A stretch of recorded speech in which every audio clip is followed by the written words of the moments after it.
Hello, everyone. Hope everyone's doing well. I know, I'm 3 minutes early, but it's okay. I'm just kidding. We're like way late. Sorry about that. I do apologize. Technical difficulties again, and I'm always procrastinating, so that's my fault. Something I need to work on.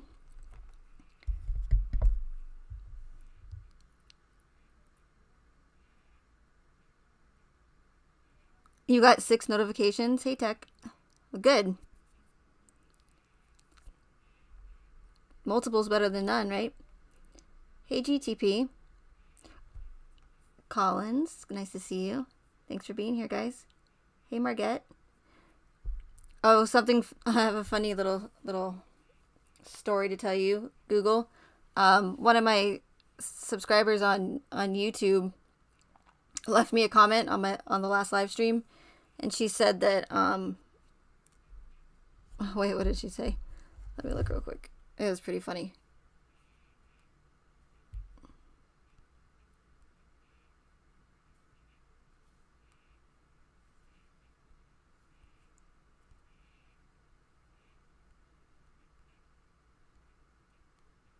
She said, when you talked to your Google, it activated mine and said, no problem. Problem free is the way to be. But, and when I first read her comment, I was like, when I talk to my Google, because I don't have that setting turned on my phone because of, privacy reasons. So, they're always listening. And then it hit me and I was like, oh, because I said, hey, Google, to you, GTP. And so that's why. And then I said, because you said something about being late or something.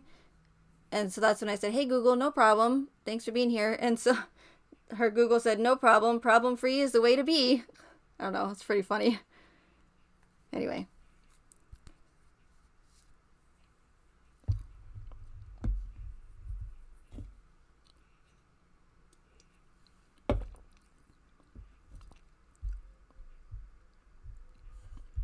So I guess we'll wait for just like a couple more people to get here and then we'll get started since I take forever to do things and I don't want to do that today. So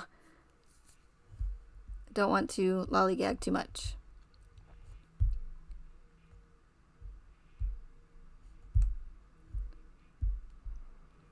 And I know we went what's on the screen right now. I know we went over this already, but I just want to like recap real fast. Real fast. Right? No excuse. I'm just kidding. I just appreciate you guys being here.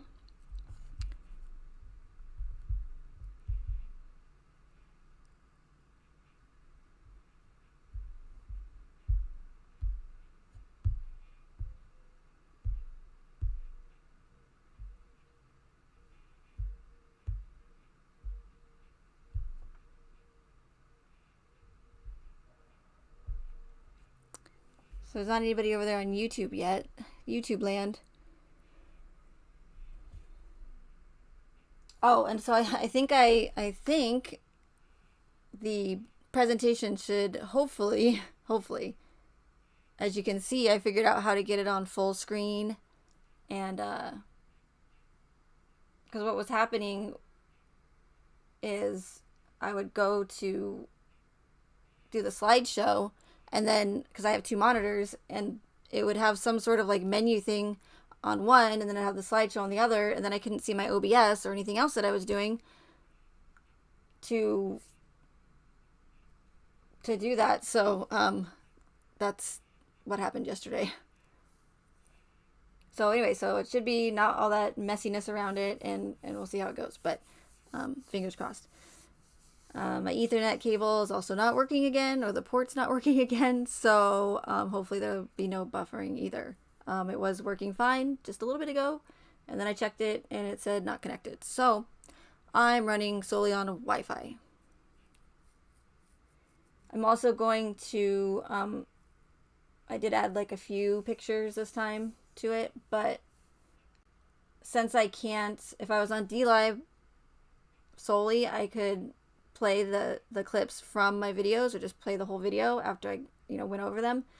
But since I'm on YouTube as well, I'm not gonna be able to do that. So unless nobody shows up on YouTube, then I'll just start a new one on DLive, and then I can just play the clips for you. That'd be so much easier than having to talk it all out. For me, anyways.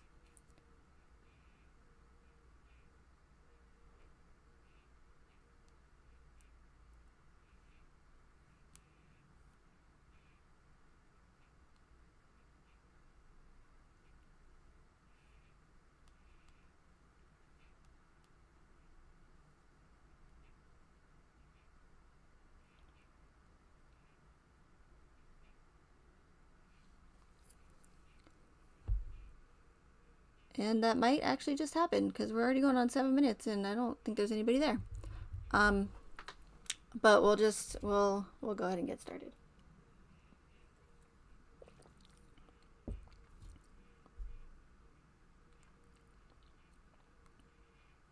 Who's keeping score? Are we playing games? I'm just kidding. All right. So recap real fast. Promise. So what I talked about yesterday is we know about the predictive programming. This is everything that, most of it today is going to be the predictive programming from American Horror Story. A lot of it that I showed yesterday was the connections in the actual discovery itself, as far as like using the same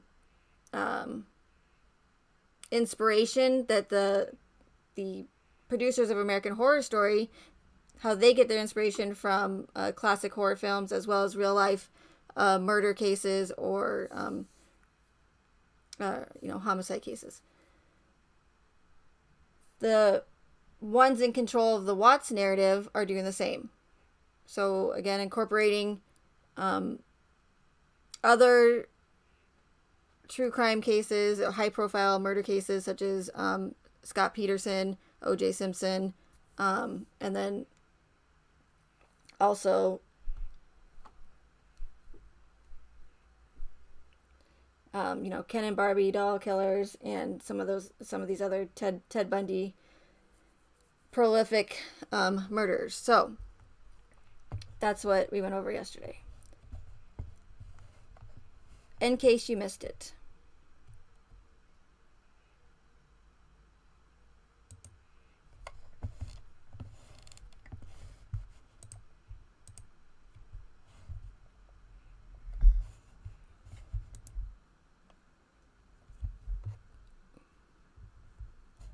Just opening my chat here so I can see if there's anybody, but I don't see any messages. Let me see if this works. It says there's people in there, but you guys must be really quiet.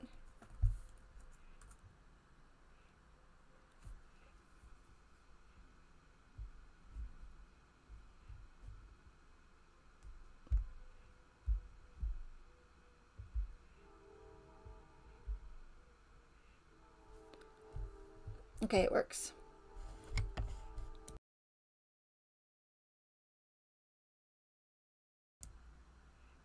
Hey, Leslie Squared.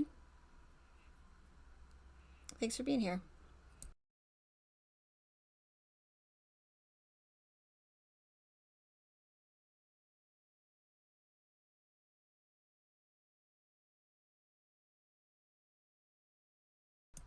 Okay. So yesterday these we also went over, or I went over. We all did. With all the name connections to the Watts case and American Horror Story. And I wish I was better at math, but it kind of comes down to, because I'd like to know or figure out what the percentage is of these name similarities to the to how many people are in the Watts case. It just comes down to figuring out which ones are most relevant. So like your main characters. And there's obviously several names mentioned in the Watts case. But I mean, you're talking, let's see,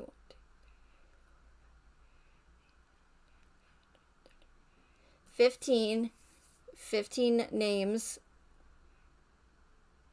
in American Horror Story who also have the same names in people in the Watts case, right? And not only that, but then you have like the ones like, you know, Hazel. Hazel's not a that common of a name as far as I know.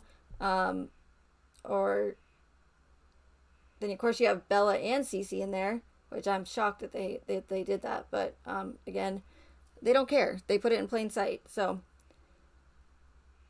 and then you also have the Betty and Dot Tatler characters, and the Watts neighbor Betty spells her name with a E and not a Y. So, you know, it's things like that that makes it even more or less coincidental.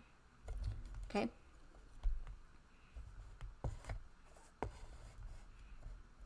Yeah, we're playing name the PSOP. I got to remember that I'm on YouTube still.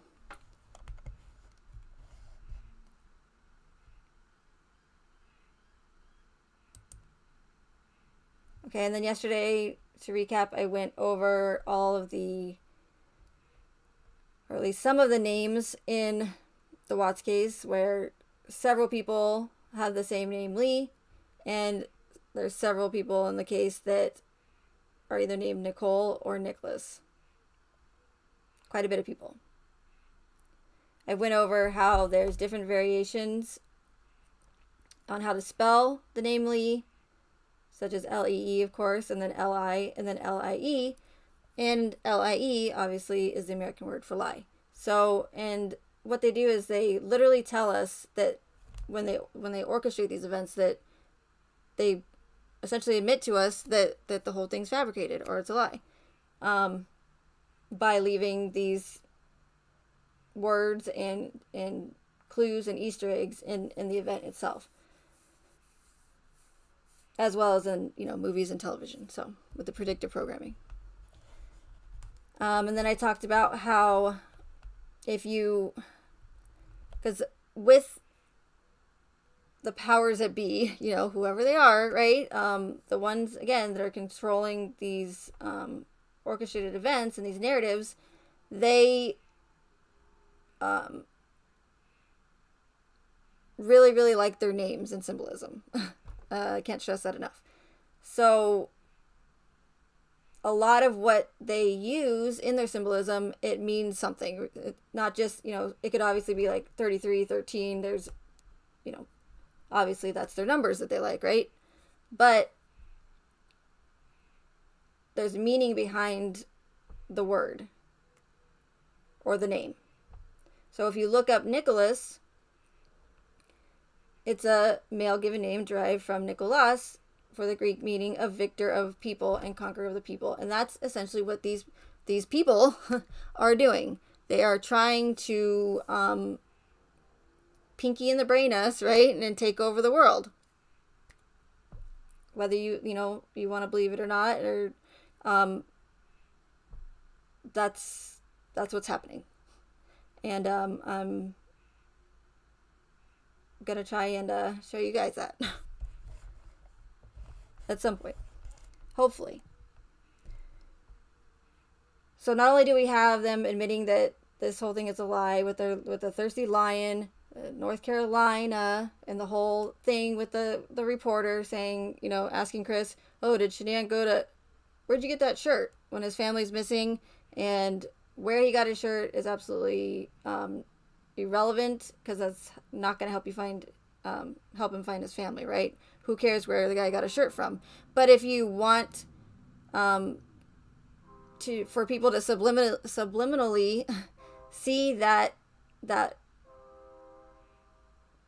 lie in there, you're going to make sure that you point it out to them, right?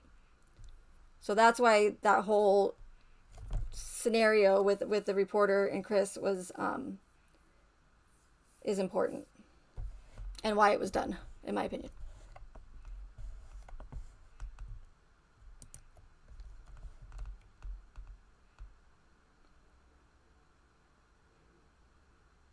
Hey, War. I found your channel after I googled Ken doll. It took me to LinkedIn.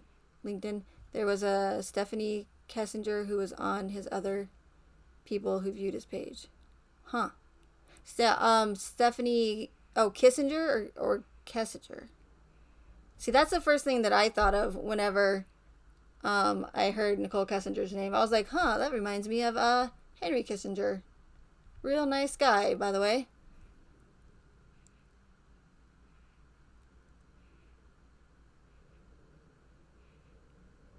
Tech, you can't change your answer. I'm sorry. That's not how this PSYOP game works. Maybe on Russia Night you can change your answers, but not on this. Sorry.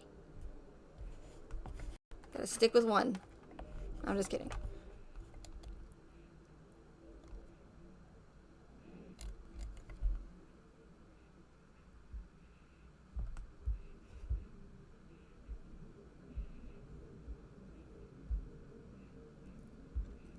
Hey, Nicole.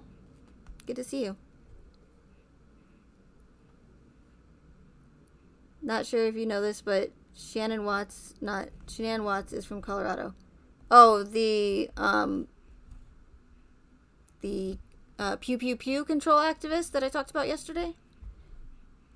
I did know that. But then, or I thought I did, but when I researched her again, or I looked her up again, I think it said that she was in a different state, but I'm almost positive she does live in Colorado.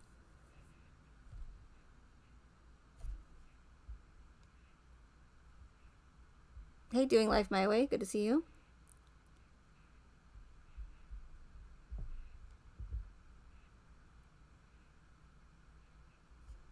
Okay. So, what I want to talk about now and show you guys is, and again, this is going to probably be repetitive to some of you, but because I already, some of these connections, a couple of them are new and that I didn't put in my American Horror Story Connection series. That's how many there are, you guys. There's 6 videos that I made, and again, I haven't even put all of them in videos, so that should be pretty telling.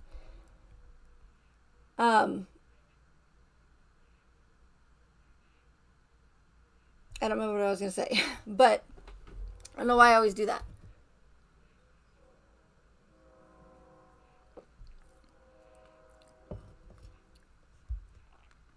It was Kessinger. Well, Stephanie Kessinger, allegedly, I say allegedly because, again, I don't know what's factual and what's not in this case. I mean, in my opinion, everybody's identity could be fabricated, or made up.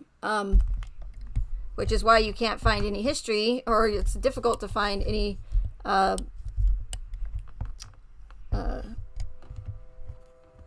history on any of these people.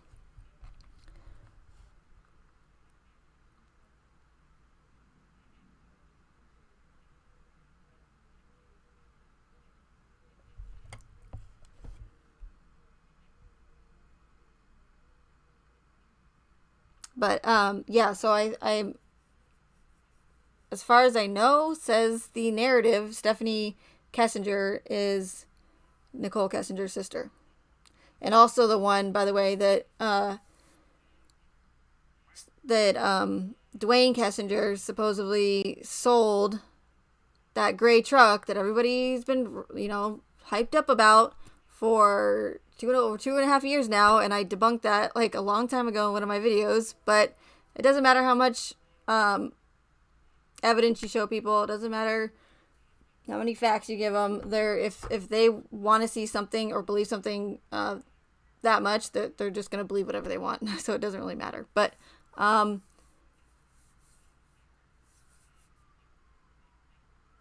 as far as I know, yeah, that truck belongs to Stephanie Kessinger, but I don't know that for sure.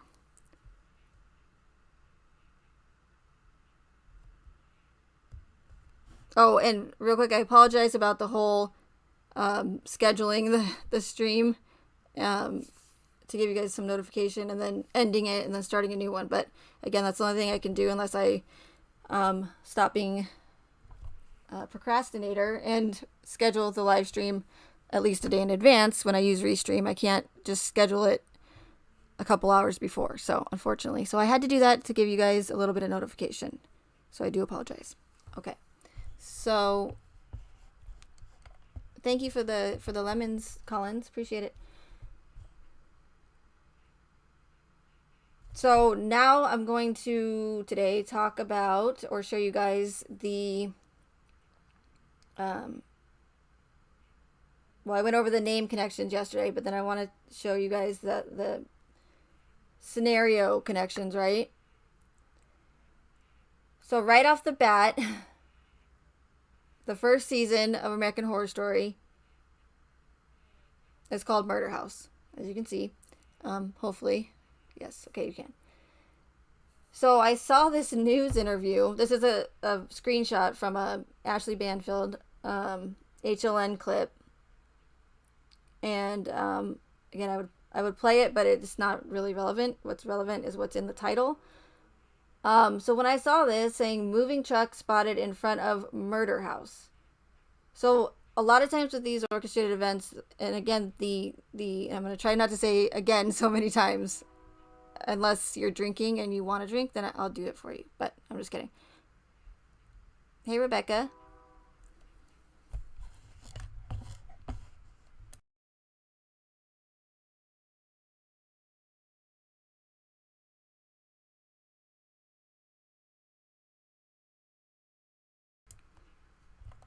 Have you heard of the channel Revelations and the Reckoning? Yes, I have. I actually made a video about that channel. I was gonna say about her, but it's not really. I mean, it's about her, but I don't want to be like all about her. You know what I mean? Yes, I have heard of KK, and her title of her channel is what interests me in researching it. I just found it rather interesting. But yeah, I did make a video about it and I have heard about her. Why do you ask, Rebecca?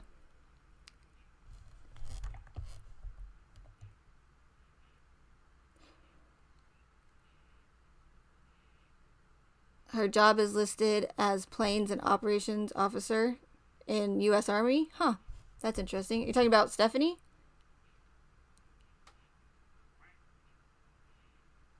My video that I made, yeah, it's still up. It's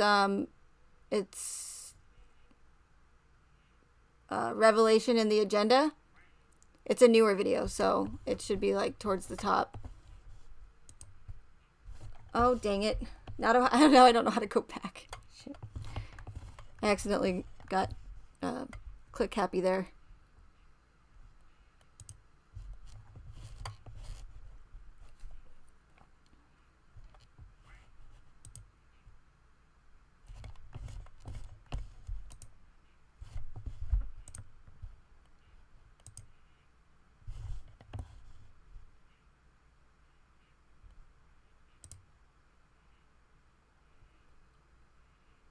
Okay, sorry. So season 1 Murder House.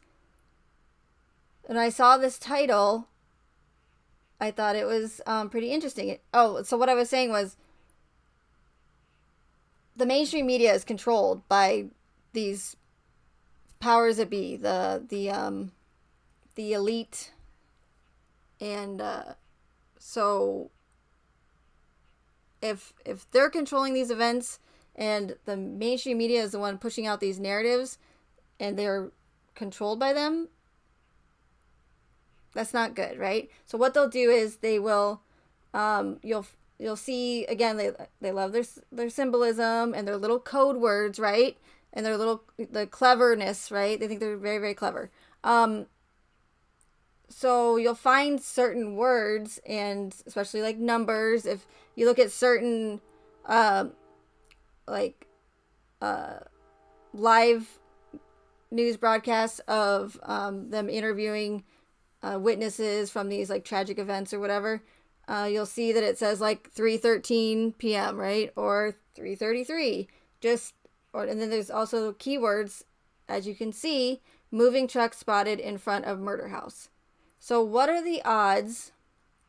And again, it's not just this example, it's all of them combined that I've pointed out, and we're not even close to being done yet. So what are the odds that this news title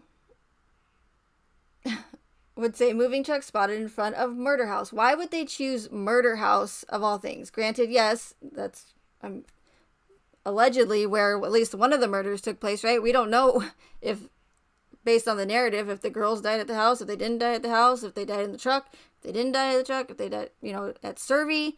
We don't know where the heck they died because law enforcement didn't tell us. Apparently they don't even know. But yet the Ruseks are completely 100% satisfied with the work that law enforcement did on the case and believe that they did an outstanding job. So yes, was there murder that happened in that house based on the narrative? But it's another one of those connections and those keywords that they like to use. Because again, they think they're so clever. So.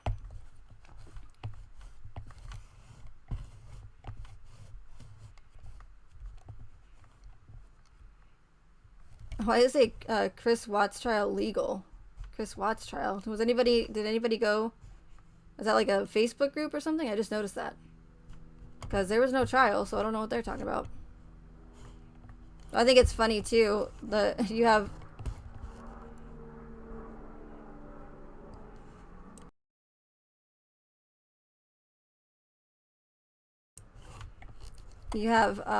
live all the time, and what's in the word live? Lie. Because the mainstream media lies. Okay. Okay, so let me look at the chat real quick before I ignore you guys for the next, hopefully not too long.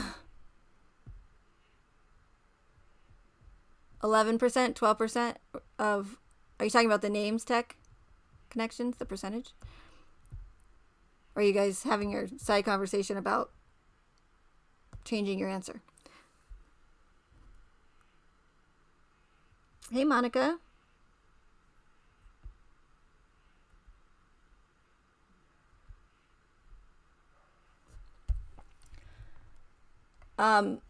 So I mentioned earlier, I know that some of you weren't here, what I'm going to try and do, since I can't play, I wanted to play like the actual clips from my videos for you guys, as we go along, but I can't do that on YouTube. I can only do that on DLive, and I'm streaming on both. But I don't want to get a copyright strike, and it's a little bit more risky when you're doing it on a live stream. So,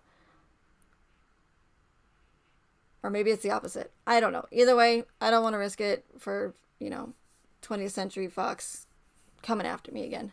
They're already promoting their show on my videos, which is weird because they only got me for copyright claims on some of my American Horror Story videos, but not the other ones, which is weird because they're all the same. So, hey, Sunshine.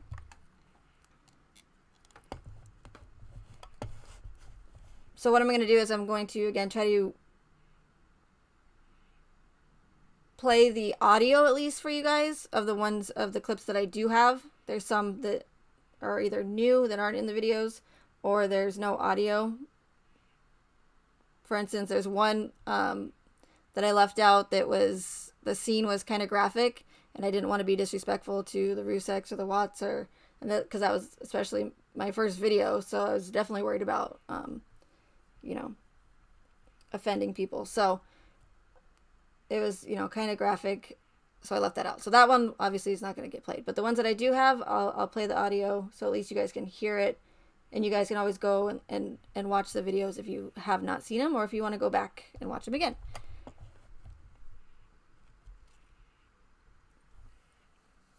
Okay, season 1 Murder House.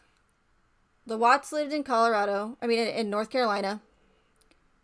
They moved, and when I say all this stuff, I'm going based off the narrative because I want to keep saying based off the narrative. But I just want to make that clear so it doesn't seem like I'm like flip flopping. But I'm just going completely based on the narrative and not my theory on as far just for now. So they lived in North Carolina. Narrative tells us that they just pretty much packed up and left all the furniture in Shanann's house in North Carolina that she had purchased by herself, her first home. Moved to Colorado so that Shanann could, it's something about the thin air and her lupus helping her, or the fresher air, I don't know. Again, based on the narrative. So they move across the country. The Harmon family in Murder House, American Horror Story, also moved across the country to start over, start a new life, and, you know, grow their family.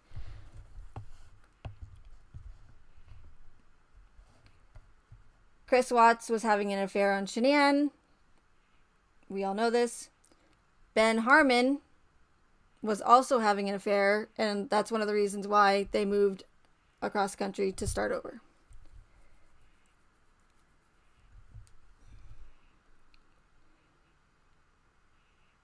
So in the Discovery, there's a part of the Discovery, I think it's through text message. Somebody in the chat, maybe correct me if I'm wrong, but where she's messaging a friend and she says that she believes Chris is having an affair and no longer wants to have a baby. And also they mention that, even though I probably shouldn't use this as an example, but in the Lifetime movie they cover that as well. But it is in the Discovery. So all of this information is in the Discovery, or you can find it in the case. So the character Chad, and remember, like, so what I mentioned yesterday, you have to think outside the box. So just because someone in the Watts case is not the exact character in American Horror Story, it doesn't mean that it's not a connection. Do you know what I mean? So, like, this connection that I'm going to tell you guys right now, obviously Shanann's a woman and Chad is a man, right? But it still is following or mirroring the Watts narrative. I mean, I kid you not, all the way up to the end to where it tells us what in the hell happened to Shanann. Because nobody knows. Nobody knows what happened to her. For a fact, right? But American Horror Story tells us that. They told us the entire narrative for the most part. And that's what we're going to go over. So just keep that in mind. You have to think outside the box. It doesn't have to be exact. So again, Shanann tells friends she believes Chris is having an affair and no longer wants to have another baby.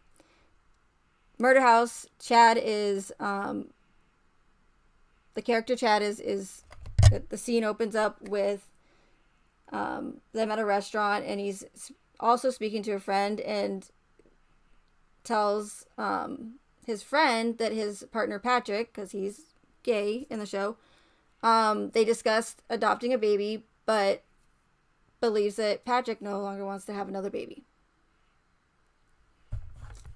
So let me play that clip for you real quick.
And I was just talking with my mic muted. Can we start over? Just kidding. Oh boy. So before I play that clip that I was just told you guys I was gonna play, the name connections that I mentioned yesterday, I'm just gonna play the Adelaide clip for you, where, you know, because there's the character Addie, and then you have Addie Maloney, which is Shanann's friend and fellow Thriver. So I figure we're here, so might as well.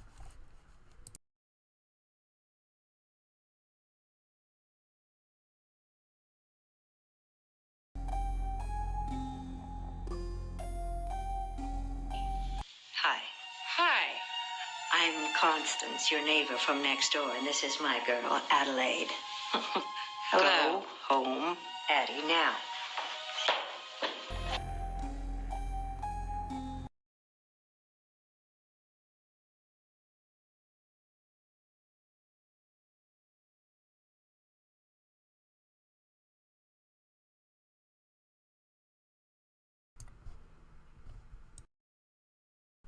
Okay, so that was the Addie connection. Now we're going to listen to Chad talk to his friend about how Patrick doesn't want to have another baby.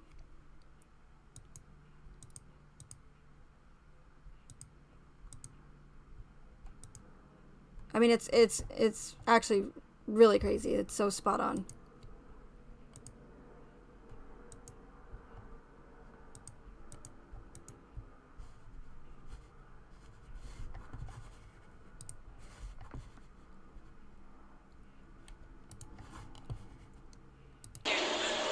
I feel like I'm gonna break into a million pieces. He's cheating. I can tell. How? He's weird. He's gotten weird. Weird how? Weird. About money, about the renovations, weird about having a baby. I'm not sure he even wants one anymore. I can tell.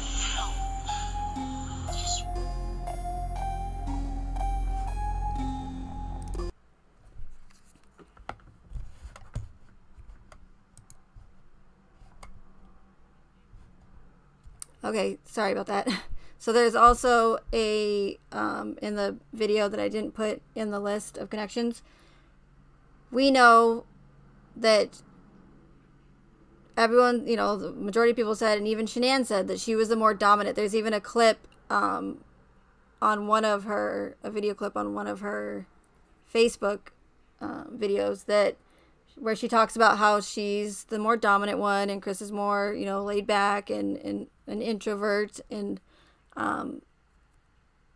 pretty much she wears the pants in the relationship. Well, there's another clip in American Horror Story where Patrick also says that he's the more dominant one in the relationship. So I just wanted to add that in there.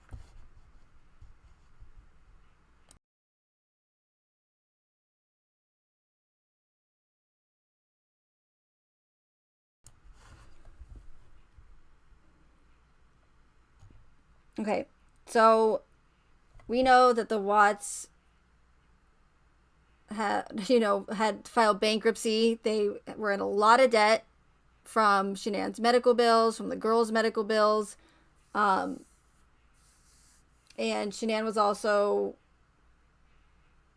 as she claims, sending the mortgage checks to the mortgage company, but to the wrong address, says the narrative. So if that would have continued, their home would have ended up being seized. So Chad and Patrick in American Horror Story get in an argument.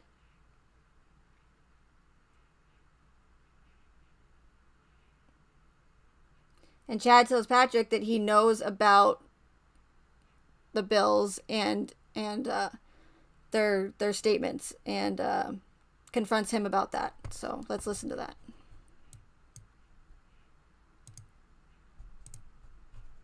Oh, another one that I did not put in here because, I mean, I put it in my video, but considering that Jim is a very common name, like a really common name, even though I don't think it's a coincidence because of the commonality with all these other connections, but I just didn't add it in here, but it is in the video. But Chad finds out that Patrick has been talking to someone online named Jungle Jim 4322. And of course, we all know who Jim is. Leave Jim alone. Nicole Kessinger's buddy, right?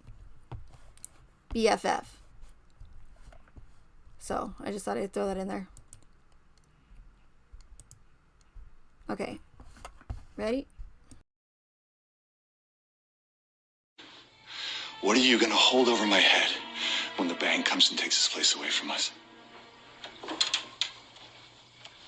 You don't think I read our bills? Our statements?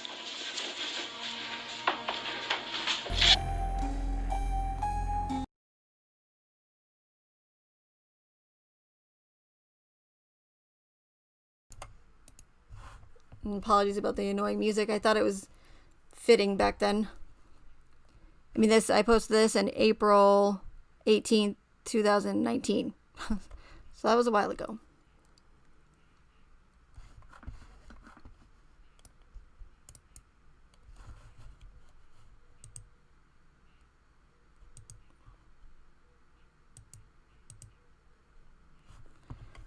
Okay, next one.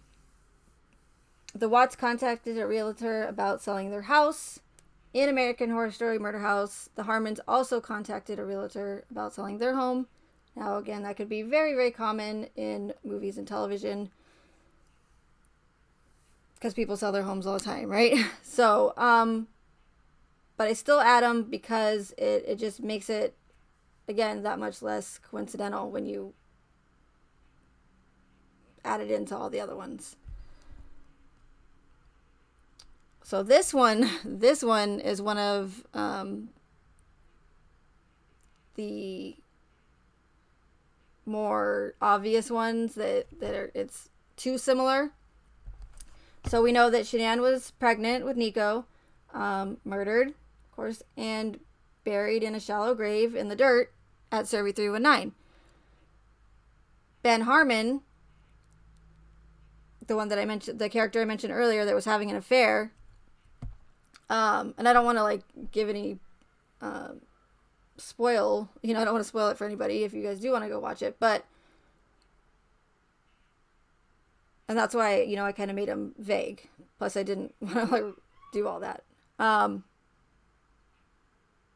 So Ben Harmon, the one that was having an affair, his mistress ends up, even though they moved across the country, she ends up showing up, right, at his house and saying, what the fuck, right? I'm pregnant and you just leave me like that? Because she's freaking crazy in the show.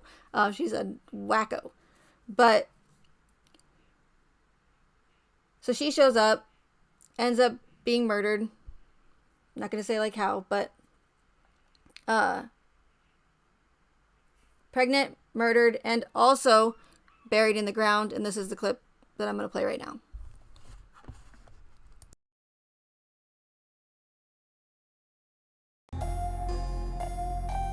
Did you lose your baby? Yes!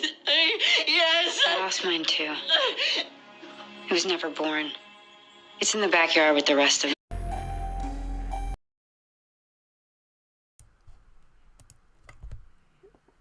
Hopefully you guys can hear that. Let me know, because I can't tell how loud it is on my end. So no sound? Hey, tell me why. I hope there's sound.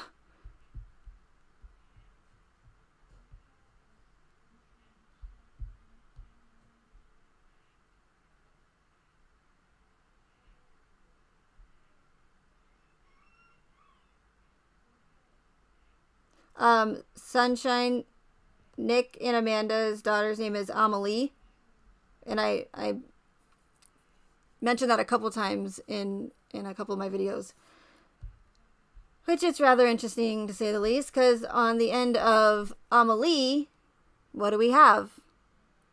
L-I-E, because they're telling us that this whole thing is a lie.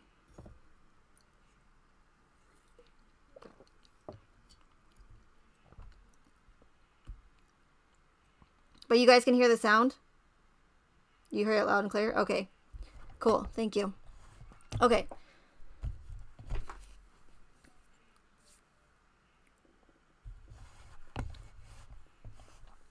Okay, next one. Did I put that one? I think that might be on the next one. Okay. So, as the narrative states, Chris is allegedly serving a life sentence in Dodge Correctional in Wisconsin. Multiple life sentences.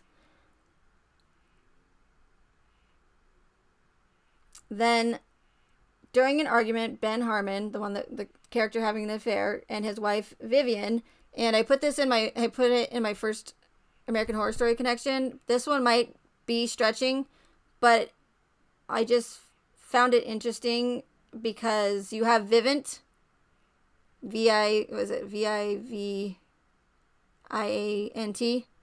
I don't know. I'd have to write it out, but it looks very similar to Vivint Home Security, Vivian, right?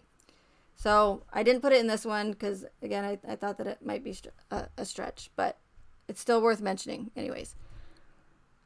So during an argument, Ben Harmon and his wife Vivian mention a home invasion in Wisconsin. So as I'm watching this American Horror Story, I just keep going, are you freaking kidding me? Are you freaking kidding me? I'm like, they both move cross country, start over, or just, start whatever. Both having an affair. Both say that they think they're cheating and they no longer want to have another baby. Both couples, regardless of what sex they are behind on their mortgage payments, in debt. And I'm just literally watching, and this all takes place in the first season, you guys, and so, most of it in the first couple episodes. So it was crazy as I was watching it. And then both contact a realtor. Both women are pregnant, murdered, and buried in a grave in the dirt. Chris is serving his sentence in Wisconsin, and Ben and Vivian get in an argument about something that has to do with Wisconsin, and we'll play that clip now.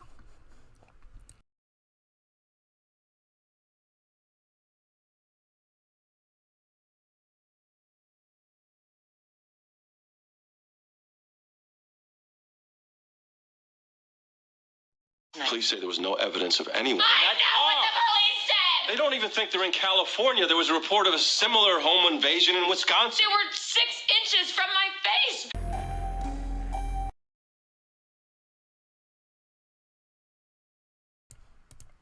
Okay.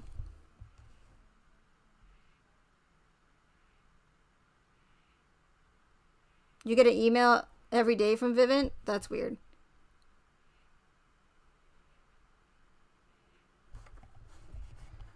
Very weird. Okay. Okay. So we know that Chris told Kessinger that him and Shanann were going through a separation. Now, I mentioned the character Luke yesterday and compared it to Luke Epple, the supervisor at Anadarko. But Luke is the security guard or the security employee that works for the home security company that the Harmons have in the show. So he's him and Vivian, they kind of they're not they don't start a relationship, but they get kind of close because she's lonely and she's trying to deal with this whole thing about Ben having an affair, and even though she's trying to start over, she's confused, right? So Luke kind of gets a little protective of her. So I just want to explain that a little bit so you guys aren't too confused. So this next clip I'm going to play is Luke, and I wish I could just show you guys. It'd be so much easier, but I can't because YouTube says, and I thought I would get away with it by just doing short clips and by putting like a filter on it. It didn't work. So, oh well. So Luke asked police if they were aware that Ben and Vivian were in the middle of a separation.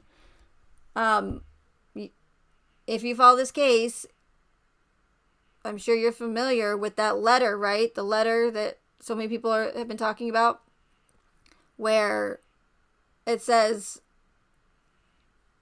you know, the one that Chris gave to his sister, Jamie, or whoever, to his family to hold. And he says, if anything happens to me, make sure you look at my wife or something. You know, pretty much trying to say that she's crazy, right? And make people think that. So this, this is another one of those connections where it's just, there's too similar, and it's just, in my opinion, no way that it's coincidental.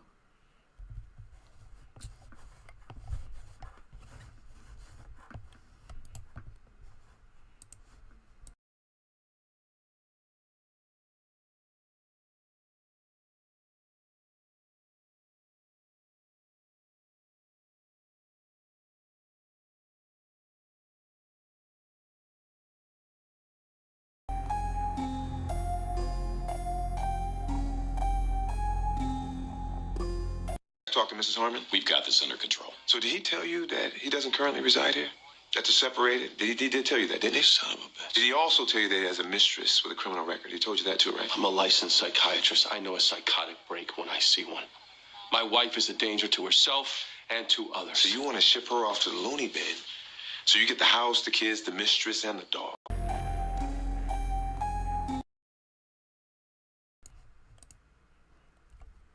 Hey, Dave. Thanks for the donations.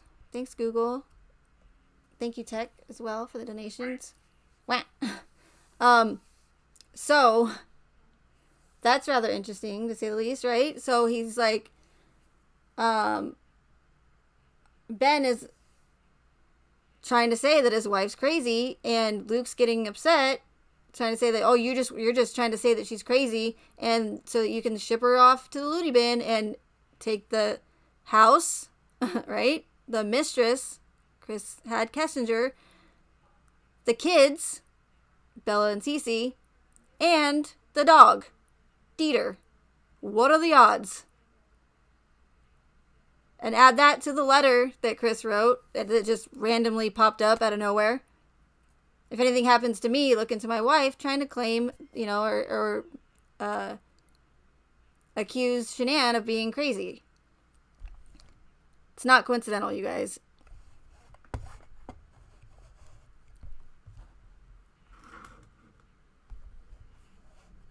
But don't believe me. Think for yourself.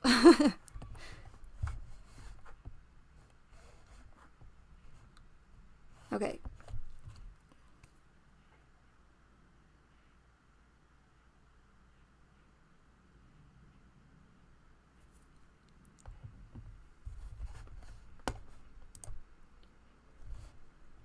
Okay, season 1, Murder House continued.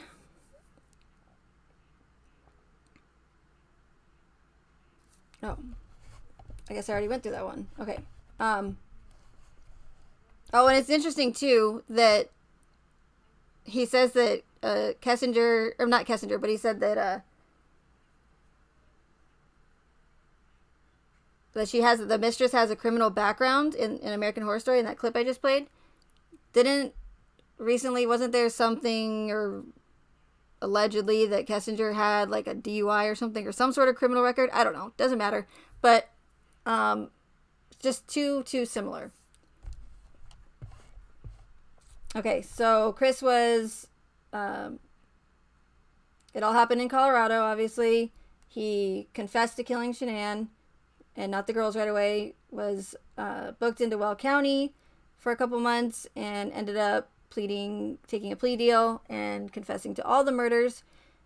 No trial, and was shipped across country to a different state to serve his life sentence, or multiple life sentences.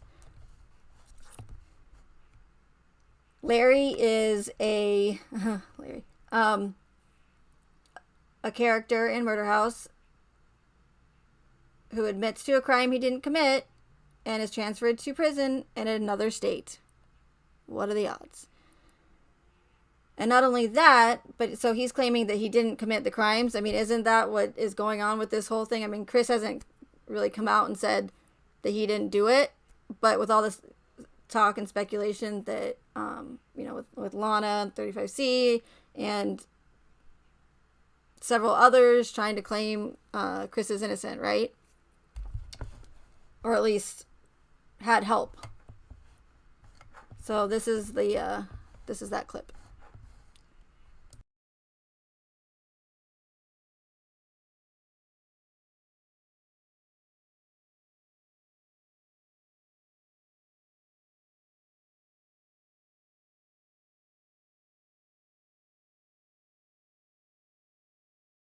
I wanted to take the image of you with me into my captivity. Well, take a good look. It's the last time you're ever going to see me. I know. They're sending me out of state to serve my sentence.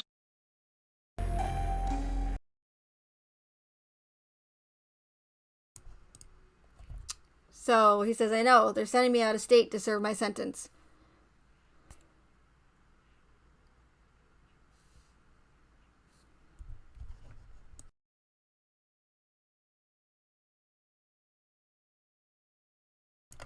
Okay, so the official narrative states that even though we have all these different confessions by Chris, the original was that Chris smothered Bella and Cece.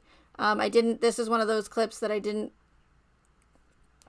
do the video to because it's Chad, the character that I mentioned earlier, telling Constance, the neighbor, the Harmon's neighbor, that he's going to smother the babies. Not one, but two babies.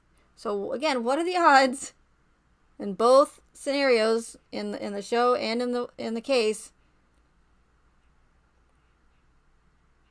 you have smothering of two little girls or two babies?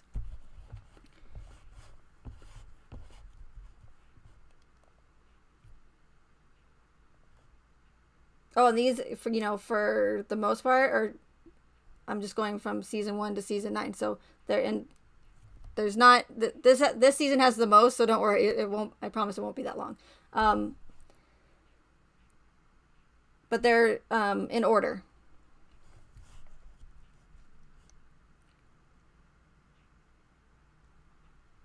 Okay, so the next connection is the Watts and Rusek family lived in North Carolina.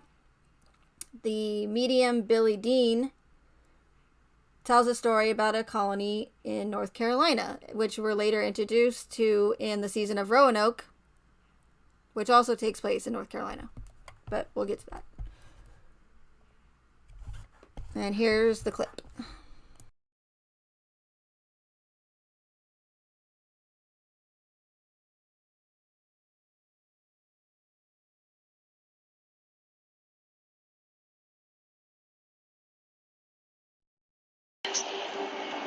In 1590, on the coast of what we now know as North Carolina, the entire colony of Roanoke, all 117 men, women, and children, died.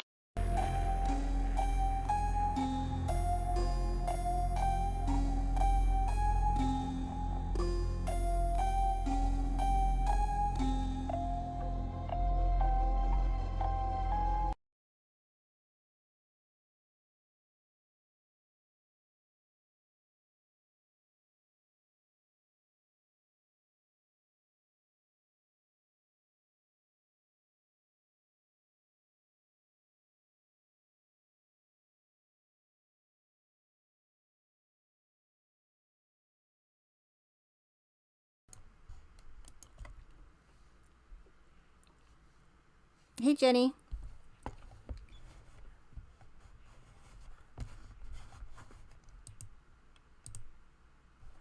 Okay, so moving on.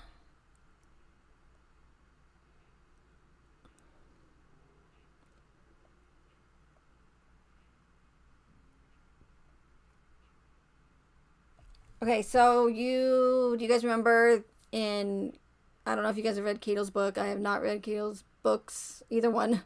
But Chris tells Cato that, and even law enforcement, that when he was allegedly strangling Shanann, he states how he felt like he wasn't in control, and that there was something making it so that he couldn't stop and take his hands off Shanann, right? And then you have Cadel, who comes out with this whole demonic like scenario, right? And people say, oh, Chris's eyes look demonic, and Cadel even says the same thing about how when she was interviewing him, he just had this really evil look on his face and his eyes turned black. It's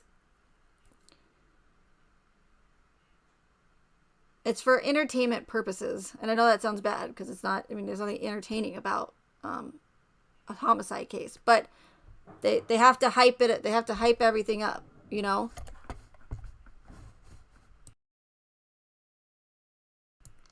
And make it dramatic and pull at heartstrings, and also, you know, people like the paranormal stuff and the demonic stuff. People just are really fascinated with that.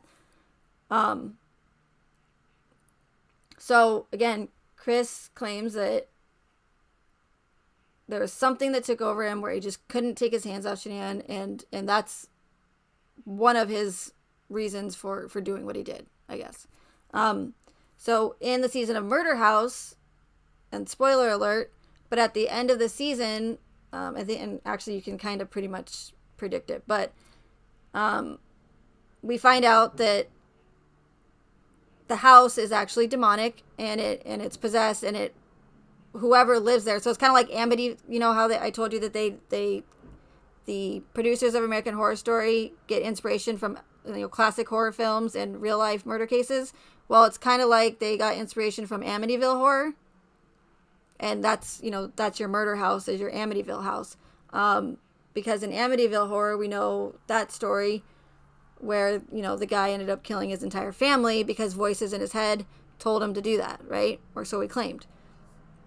So same thing pretty much with the murder house. Anybody that lives there, any of the residents, end up being killed by their family or anybody that resides there. So it's interesting, again, that Chris allegedly killed Shanann in the house. And at first, we were led to believe that they all died in the house until later on.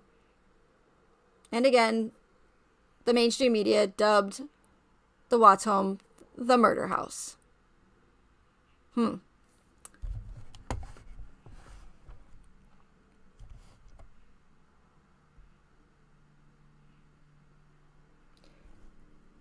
So there's a Google image, if you go to Google, and I'm going to show it to you, but, and this one I didn't actually find until much later after I did my videos.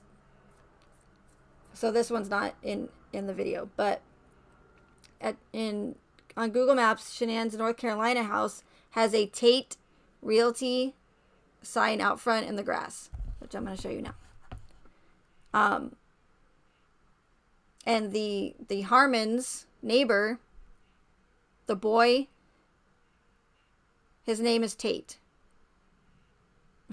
I swear I can't make this stuff up if I tried. And it's all there. It's all there. And I'm showing you is you know, the photos and everything. Because they put it literally in plain sight. Mocking us.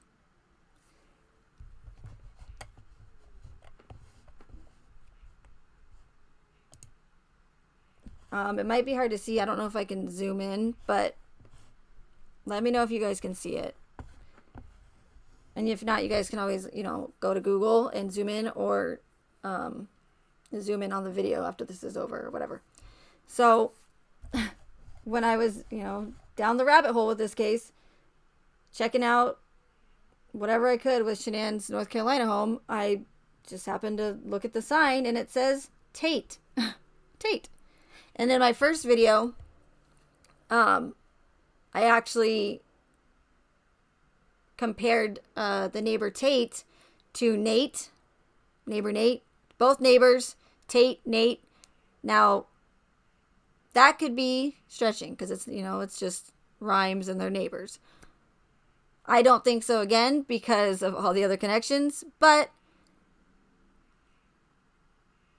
when I found this, I'm like, okay, now there's no way that that's coincidental. I don't care. Throw the Nate and Tate thing. That's fine. So again, what are the odds that Tate Realty is a sign in front of Shanann's North Carolina home? Again, I can't make this stuff up.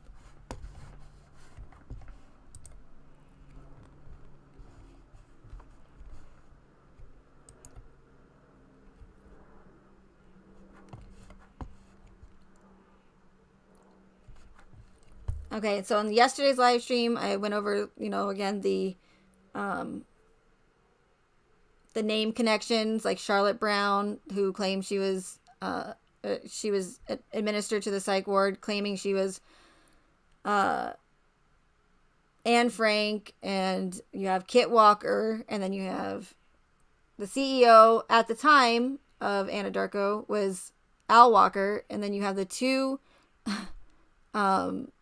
firefighters, or in that photo where they're supposed to be pulling out Bella and Cece from the batteries, A. Walker and L. Walker, which also makes Al Walker the CEO of Anadarko, and then Kit Walker in the show. And yes, is Walker probably a common last name? Yeah. I said it before and I'll say it again. Remember all of the other connections surrounding it that makes it not coincidental anymore.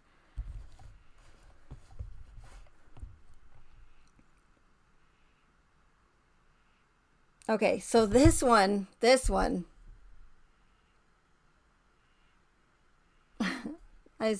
can't, it's hard for me even now to not laugh when I talk about this connection, because it's so ridiculous. I should have actually just saved this one for last. It's so ridiculous. But I wanted to go in order.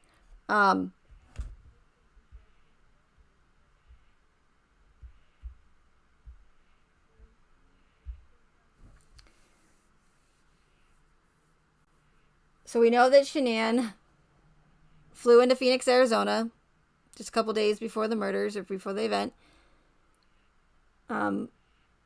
for a Thrive convention in Scottsdale, Arizona. Now, I remember specifically watching this scene, and I was, again, drinking something at the time, just with that other connection with Bella the cat, and I literally, almost spit my drink out, because it was that shocking. So she went to Scottsdale, Arizona for a Thrive convention. In Asylum, there's a scene, which I will play, where Charlotte Brown, the one who believes she's Anne Frank, accuses this Dr. Arden character. He's evil. He does, testing on all the patients there, and treats them like lab rats, right? Not a nice guy. So she claims she's Anne Frank, accuses Dr. Arden of running a Nazi concentration camp in Germany. And he literally, he looks at her and says, with just this strange look on his face, or serious look on his face, and says, he's not from Auschwitz. I was going to say it like how he did it, but I was like, I'm just going to play the clip for you guys, so I'll just do that. So he tells Charlotte Brown, the one that's claiming she's Anne Frank, that he's not from Auschwitz and that he's from Scottsdale. Now, it's even more comical to me because I live in Arizona, and if you're not from here, you might not know that. Well, one, how Scottsdale is. Scottsdale is one of the more, rich neighborhoods, if not, where your multi-million-dollar homes are, the snooty people, right? One of the cities here, and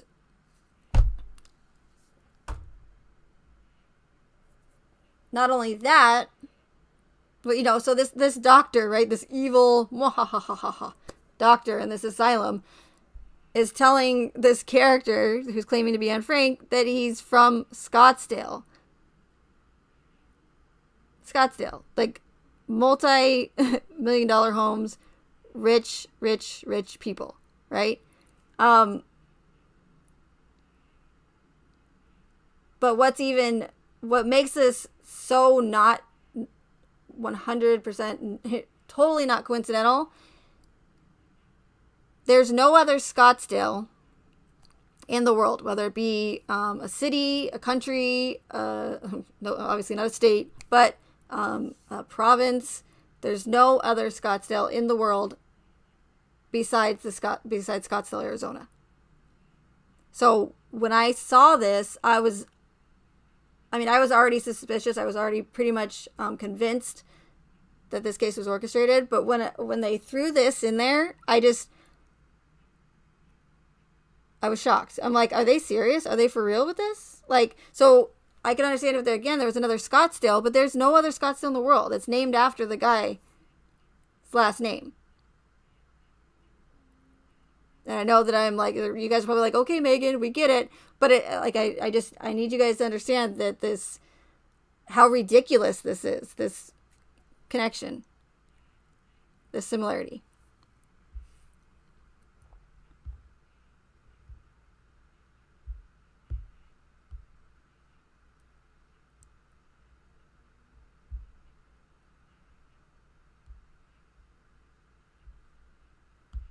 So, let me play that for you right now.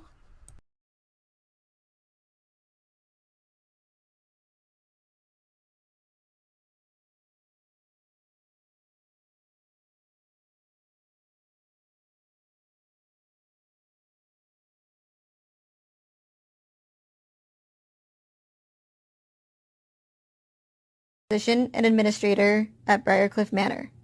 A patient who believes she is Anne Frank accuses him of running a Nazi concentration camp during World War II. Dr. Arden tells her he has never been to Auschwitz, that he is from Scottsdale. Your lies have caused me a great deal of embarrassment. What are you gonna do to me? The same thing you did to those girls in Auschwitz? Huh? I'm never in Auschwitz. I'm from Scottsdale. Liar! I bet it looked a lot like this place. Shanann went to Scottsdale, Arizona for her Thrive convention.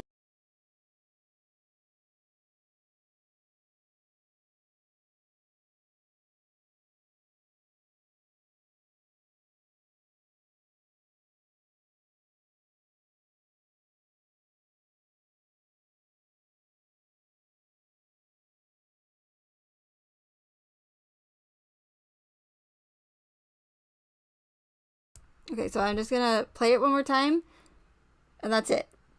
Because that's how ridiculous this is.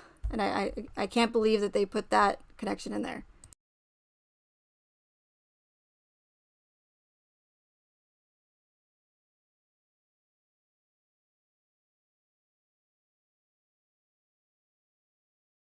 Deal of embarrassment. What are you gonna do to me?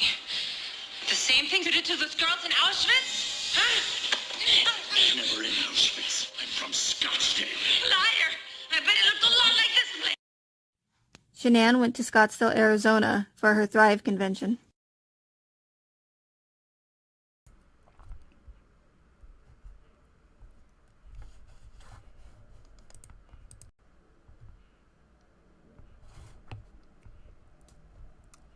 Hey, Jade. Okay, so it's hard for me to not laugh about that. So he says, I'm not from Auschwitz. And if I wish I could show you guys the actual clip, so you could see just how even more ridiculous it is. I mean, it's relatively, this character is literally like a psychopathic monster, right? That does tests on his patients, but I'm not from Auschwitz, I'm from Scottsdale.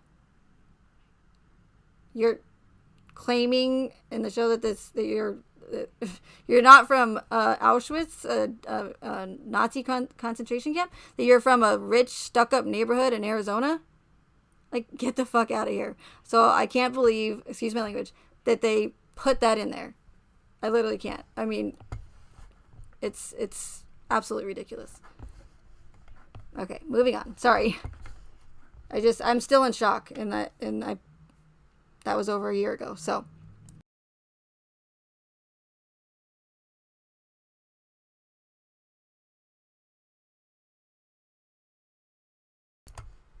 Oh, so I want to go back a little bit at the beginning of the video, because I want you guys to hear. I didn't put them in the PowerPoint, but I wanted you guys to hear the Blackstone, Anadarko, 20th Century Fox, and Vivint connection.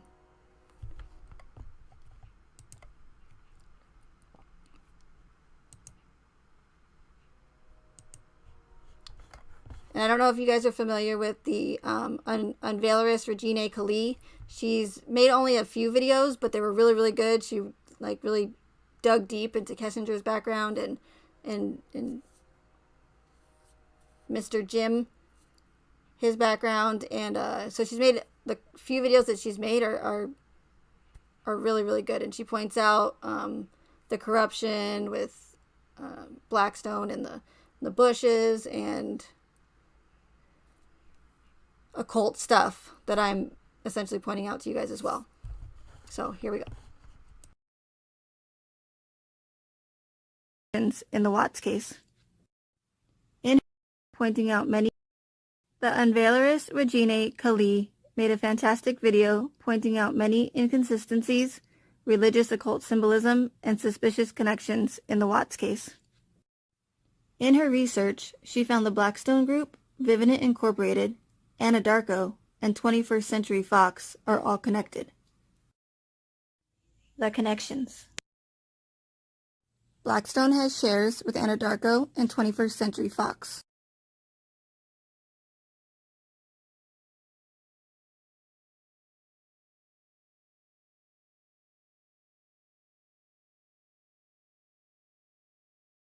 Twenty-first Century Fox owned the FX network, which airs American Horror Story, before Disney bought them in March 2019.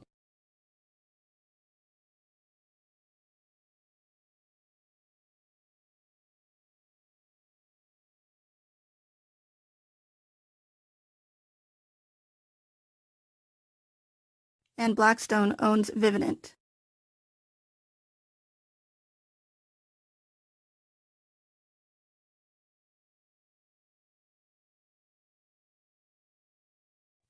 In a previous video, I point out.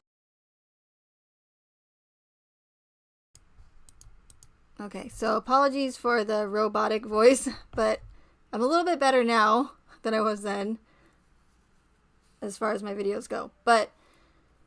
And I said Vivint, and when it's Vivint. So, just wanted to point it out. I do know it's Vivint now. So, it's weird that, or is it, that 20th Century Fox, who, the company that who owns the FX network that airs American Horror Story, just so happens to have shares with Anadarko at the time. I don't know if they still do. As well as Blackstone. And Blackstone, if you know anything about Blackstone, it's not a good company. I think the person and the people that, it's not a good company. Very, very corrupt. So it's funny that, again, 20th Century Fox and Blackstone both have shares with Anadarko, and that Blackstone owns Vivint.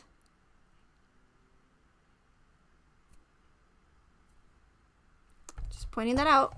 But she's actually the one that found that information, so I wanted to give her credit in the video. But I didn't want you guys to listen to that. And in the video, I show screenshots of the acquisition with Disney and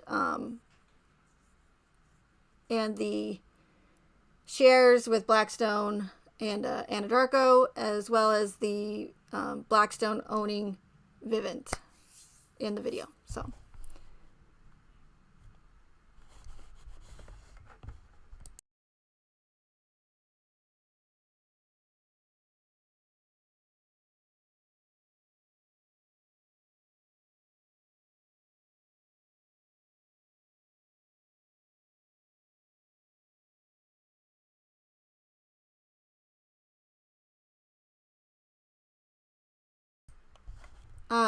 So do you guys remember when Chris, that whole thing that came out when he said, I think it was in Cato's book again, where he first killed Cece and then he went to smother Bella, and she said, Daddy, no, don't do what you did to me, what you did to Cece.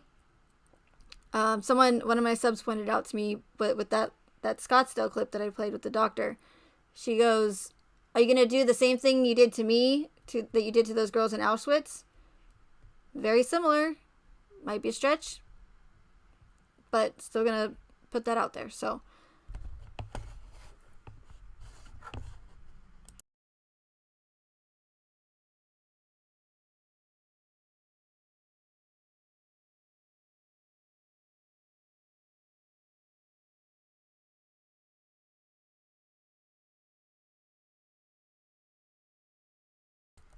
Okay, so now we have season 3 Coven, and there's, Murder House had a lot of the connections, Asylum, and I'm sure there's many, many more that I missed. But these are the ones that are the most obvious and that, in my opinion, can't be coincidental or a stretch. So we know that Shanann went to New Orleans for a Thrive trip. There's a bunch of videos with her and the girls. They're on the balcony of those buildings in New Orleans. And the season of Coven also takes place in New Orleans. Shanann's North Carolina home has many of the same features as Buckner Mansion, which is the mansion that all of the witches, which are students, it's like a witch academy that they all go to, and they stay in the actual, it's filmed in the Buckner Mansion in New Orleans.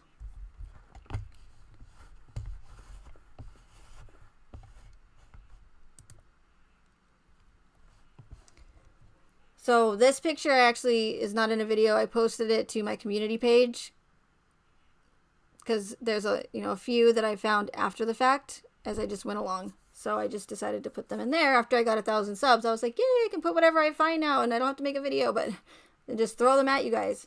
So some of you may have seen this and some of you may not have, because I know that some people don't check the community that much. So as you can see, this is the Buckner Mansion, and I tried to find a photo of it, with a picture taken straight on and not at an angle, but all of the pictures taken straight on had like trees and bushes, and you couldn't see, the features of the home, so that's why it's like that. So I do apologize. But as you can see with the Coven Mansion, you have the little, attic roof window, or with the little windows, and then the pointed roof attic window with the pointed roof with the window, same. You have a balcony right above the front door. You have the glass windows, the kind of like, with a design on it or whatever to make the door look all pretty on each side. Both houses have the same steps leading up to the house. You have 4 windows on top, 4 windows on the bottom, and you also have the pillars on each side of the step as well. So it's literally like if I'm correct, which I believe I am, or which I'm going to say I know I am, I don't know everything about this case, but based on my theory, I have no doubt in my mind. So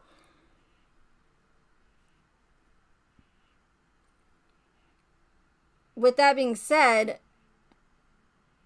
I mention all the time that these orchestrated events are planned years in advance. And especially the ones that are the most successful as far as pushing their agenda or agendas.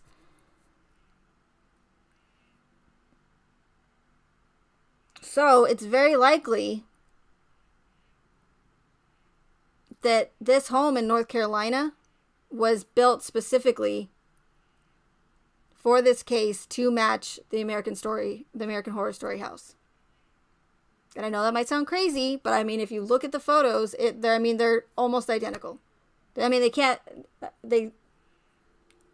I said before, they do put it right in our faces, but if they literally built it exactly like it, I don't even know if they could do that. I don't know if can you copyright houses? I don't know. But you know what I mean? But I mean, they're almost exactly the same. It's like a smaller version. Shanann's house was a smaller version of that Buckner mansion where they filmed Coven. Okay?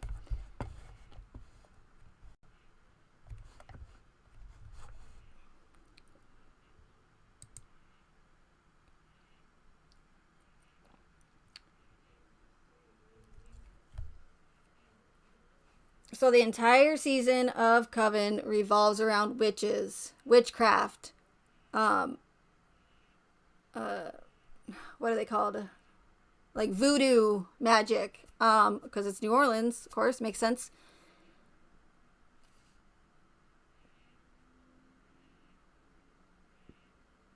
So I find it interesting that Chris told Sherilyn Cadle, or she claims that Chris told her this, right, in her book, that Nicole Kessinger was into dark things. And Chris said that he saw Kessinger and her friends do this like seance thing at her house or whatever, but he wasn't going to go into details about it. And then this whole case blew up saying that she's a pagan, she's a witch, she's into witchcraft, she's got all these rocks, she's putting rock powder in his drink to make him hallucinate and all this stuff. And nobody started, as far as I know, no one was saying that until Cadle came out with that ridiculous nonsense, in my opinion. Because even if Chris did tell her that, it's still coming from a pathological liar. It's still coming from a woman who's, in my opinion, not reliable, and I don't believe a word she says, and she also plagiarized her first book. So, again, you can make mistakes, but even if she was being truthful, why anybody would just believe that simply because she said that Chris told her, either scenario, like, take it with a grain of salt. Like, I just can't believe that people 100% believe it. And so that's what, as far as I know, made all this whole thing, all these crazy theories about Kessinger being into dark things and witchcraft and spells because of Cadle's book and what Chris said. And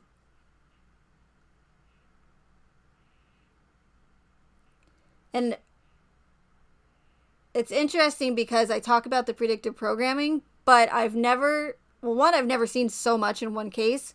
It's overwhelming, as you can see.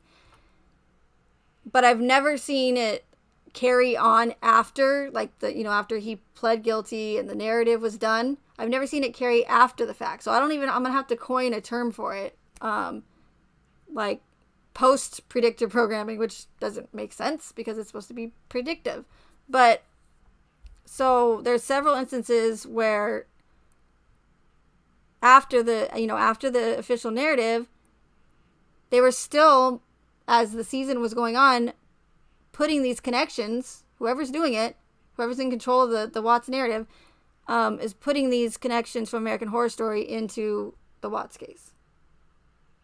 Because Cadle's book didn't come out until after, much longer after. So it's just bizarre to me. And there's another instance or connection that I'll point out as well, as far as that goes.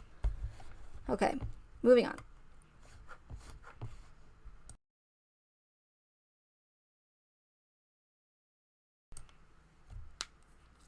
Thank you for the Diamond Tech. Appreciate it. You guys are awesome.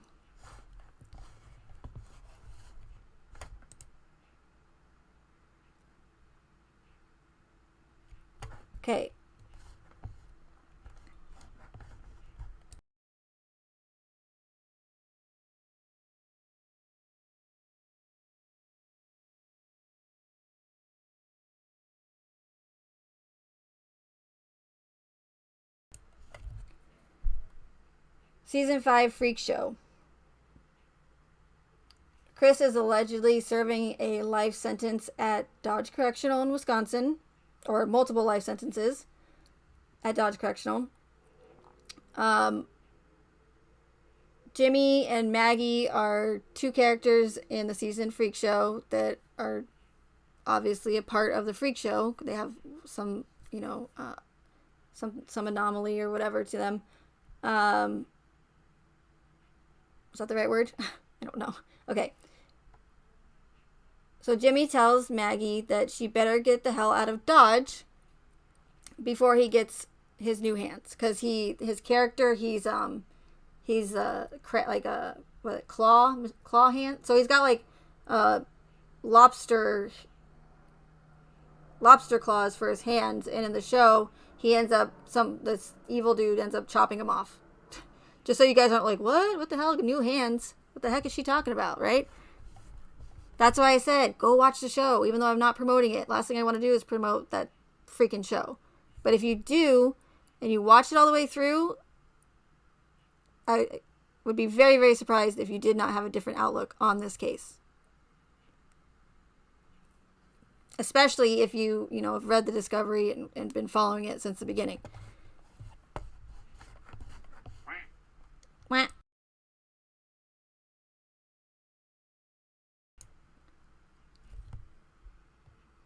Thank you for the host, BK Johnson. I appreciate it.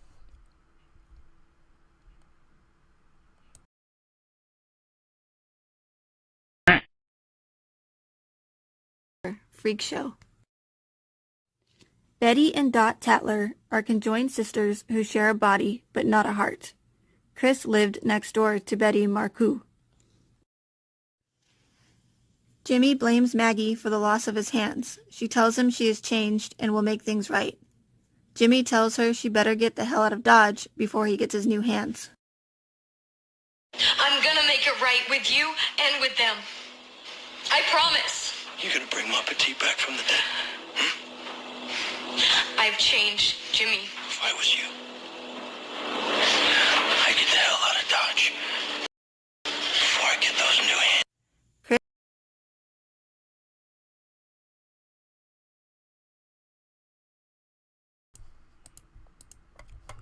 Okay.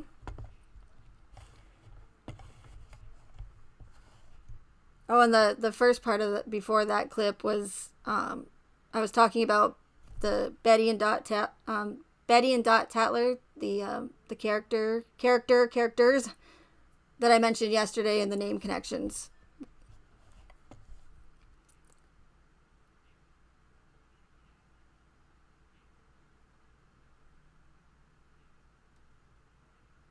Okay, and I don't know. This one's wrong. Sorry. This isn't this next one. Chris took the girls to the beach. So this one's actually from, I'll just say it now. This one's from Hotel, the season called Hotel. And Chris takes the girls to the beach, or the two families or whatever, take the girls to the beach in North Carolina for the first time right before the murders. And then the detective in the season of Hotel, John Lowe, also takes his kid and his family to the beach for the first time. Weird, huh? Okay, sorry, that was a mistake on my part.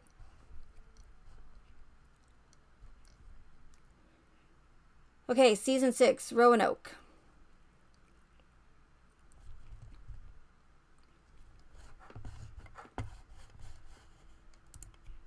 Let me just pull up that sound clip. I don't like saying clip because it sounds like another word. I'm gonna have to find a different way to say it. Like, did she say that other word?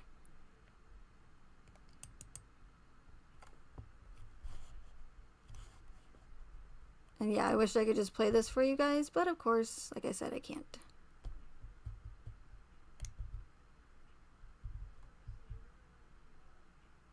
I don't know why I just don't play the video, and then I wouldn't have to talk as much. Because I pretty much everything that I wrote down here I'm saying in the video, but that's okay. Practice.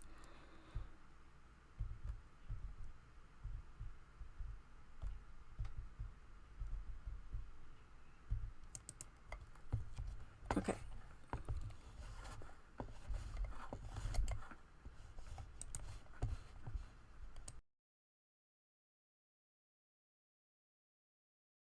Roanoke. Shelby is one of the main characters in the Roanoke season. Chris and Kessinger visited the Shelby Car Museum. Matt and Shelby Miller moved to North Carolina to be closer to Matt's mom and sister. Chris's mom and sister both live in North Carolina. I wanted to go east to where I grew up. My sister lived there. My mom. It was home. It's, North Carolina. The Millers had a home security system that they could control from their phones. Chris and Shanann could control the Vivint security system with their phones. I had to be back in Raleigh the next day, so I set up security cameras all around the perimeter that were synced to my cell phone, so I could keep an eye on the place from wherever I was.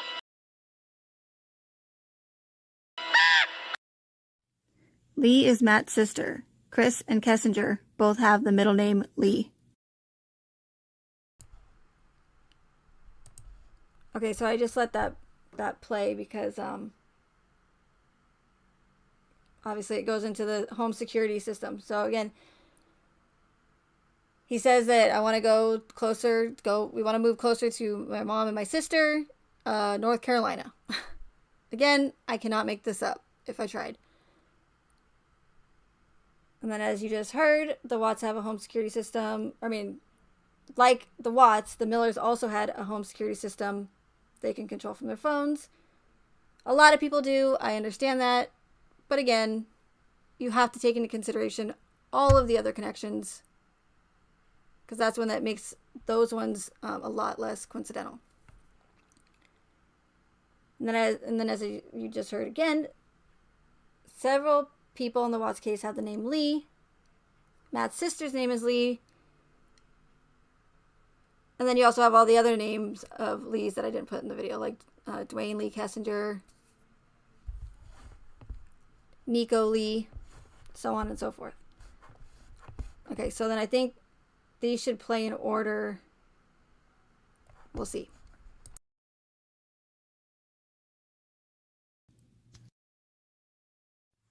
Shelby has a gluten allergy and has to be on a gluten-free diet.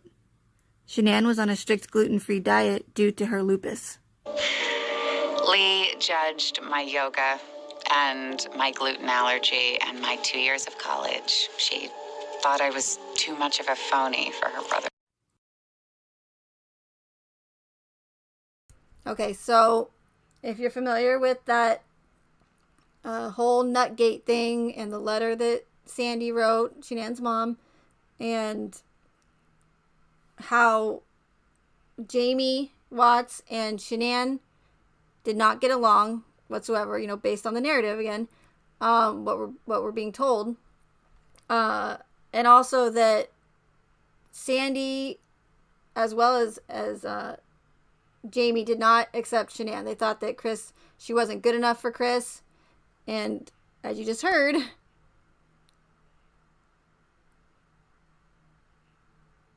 she says that Lee, it's just she doesn't think she's good enough for Matt, right?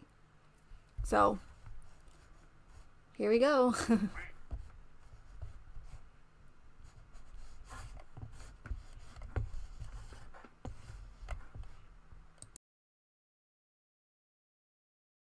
Cricket Marlowe is a psychic who attempts to help find Lee's daughter. A psychic was brought in to help the Frederick Police Department locate Shanann and the girls. Okay, so that was an error on my part. The Frederick Police Department did not call, that's what I thought at the time, did not call in the Frederick Police, they did not call in a psychic to help find, but you do have that part in the discovery where it says that an anonymous psychic called in and explained that they, everything that she saw as far as the case goes, like where they're buried and whatnot. So I just wanted to correct that. But you still have the psychic that called in, and then you have the psychic in the show that tries to help locate, Lee's daughter.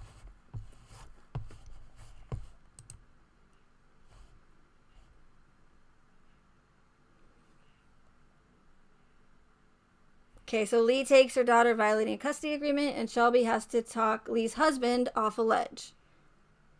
In the Wisconsin interview, Chris tells investigators that he had to talk Kessinger off a ledge a few times. So let's listen.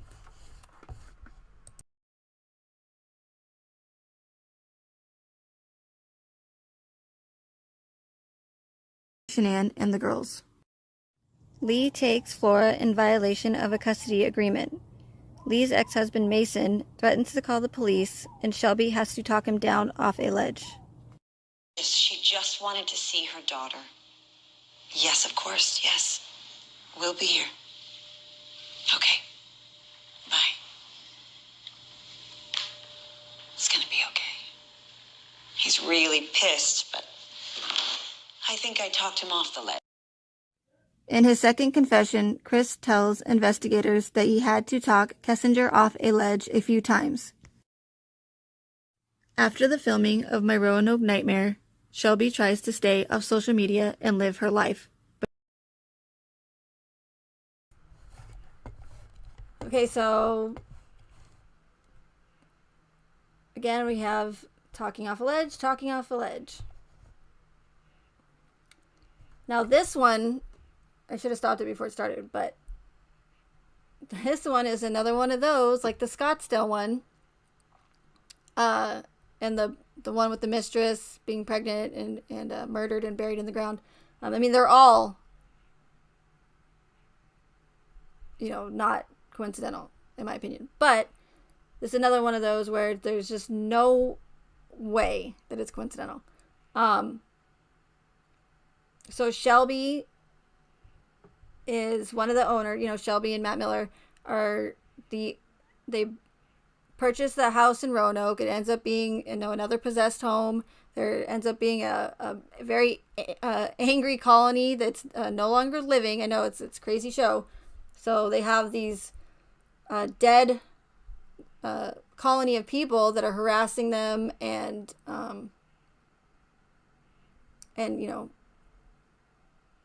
just making their life hell in that house. So it ends up turning into, in the show, it ends up turning into where it's like a reality show. So they're giving interviews. But they go back into the house where they put the real people that live there, and then they put the characters that played the real people. I know that's kind of confusing. Never mind. All that matters is what is on the screen. So Shelby is a victim. Obviously, she just simply moved into the house. She was harassed by this dead colony of people, and she was also harassed by the public or fans of the show, because they end up going on the reality show, and that's what I was trying to explain. She ends up going on the reality show, and then after, she's explaining to this this TV company or station, giving her an interview, and she says that she's a victim who explains she tries to stay off social media, but she kept getting death threats. Why does that sound so familiar with the Watts case?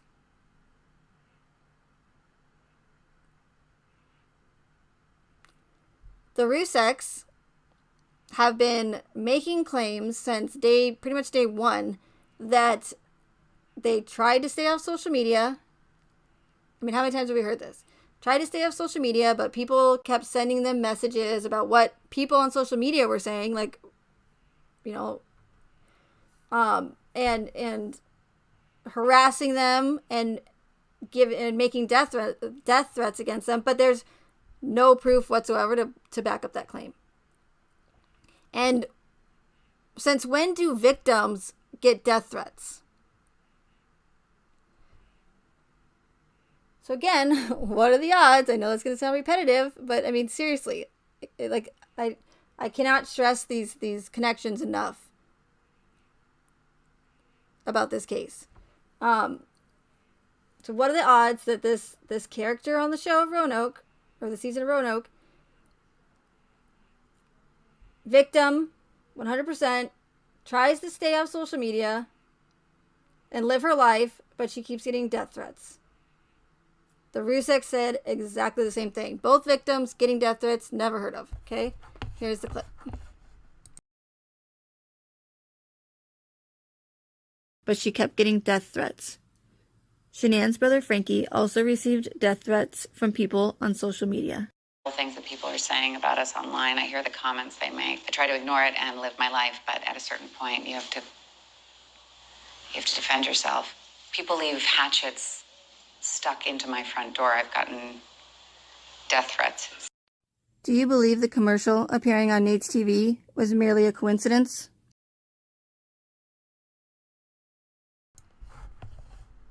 Okay, so again, that's one of those connections that is, in my opinion, blatantly obvious. And there's just no way.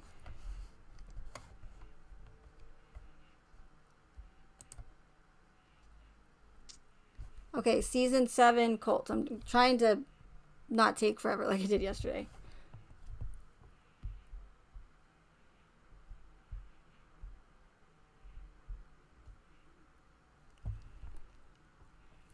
All right, again, season 7 cult. Shanann had control of all the finances, never told Chris that they were behind on their mortgage payments, and claimed that she was, as I mentioned earlier, sending the mortgage checks to the wrong address, which resulted in them being behind on their mortgage payments.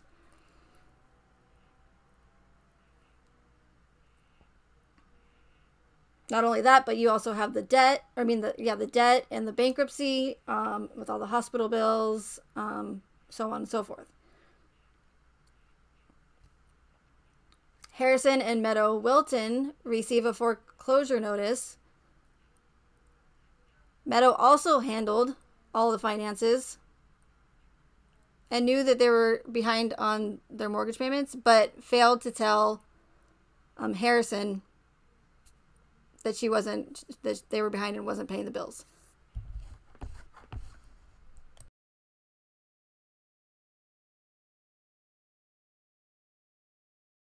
Oh, and not only that, but they also went through the big B word, bankruptcy.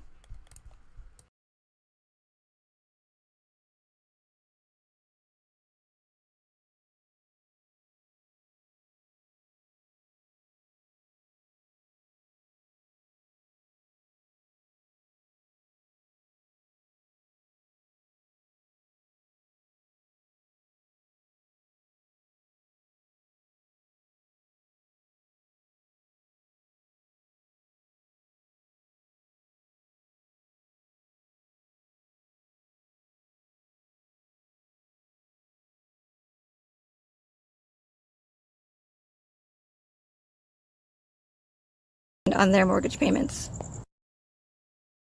I messed up.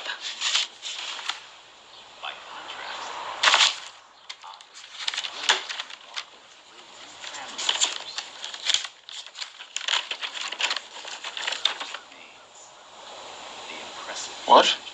Oh my God, the bank is foreclosing on us? Whoa, whoa, whoa, whoa. How long have you known about this? That says we need to be out of here in 3 days. I didn't want to cause you any stress. They're going to evict us from the house, Meadow. When were you going to tell me? When the sheriff is here to throw us out? How the hell did this happen? You said we were on solid ground. Well, it can't be that much of a surprise. Our mortgage is $1,500 a month. We're not bringing enough in on your income alone. My income? So you're blaming it on me? No. You handle the money, Meadow. This is all your fault. It's my fault. Kai and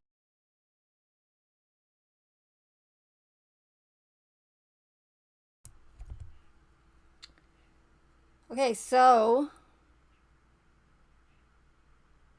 we know that Shanann was the one that handled all the bills and all the credit cards. Chris also said that he didn't have control of any of of making payments or anything like that. Pretty interesting. Okay, next. I'm just going to actually just play it because I just say what is pretty much on the page. So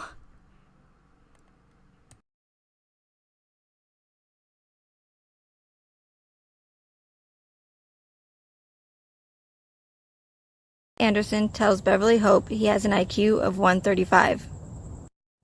Chris tells investigators in his second confession he had to take 11 tests to figure out his IQ was 135 or 140. Who are you? I'm Kai Anderson. I'm 30 years old. I was in the Army. I served a tour in Iraq, came home and graduated in 3 from Yale with a double degree in poli-sci feminist studies. I have a brown belt in karate. I have a 135 IQ, and I'm running for city council. Beverly runs into BB Bell.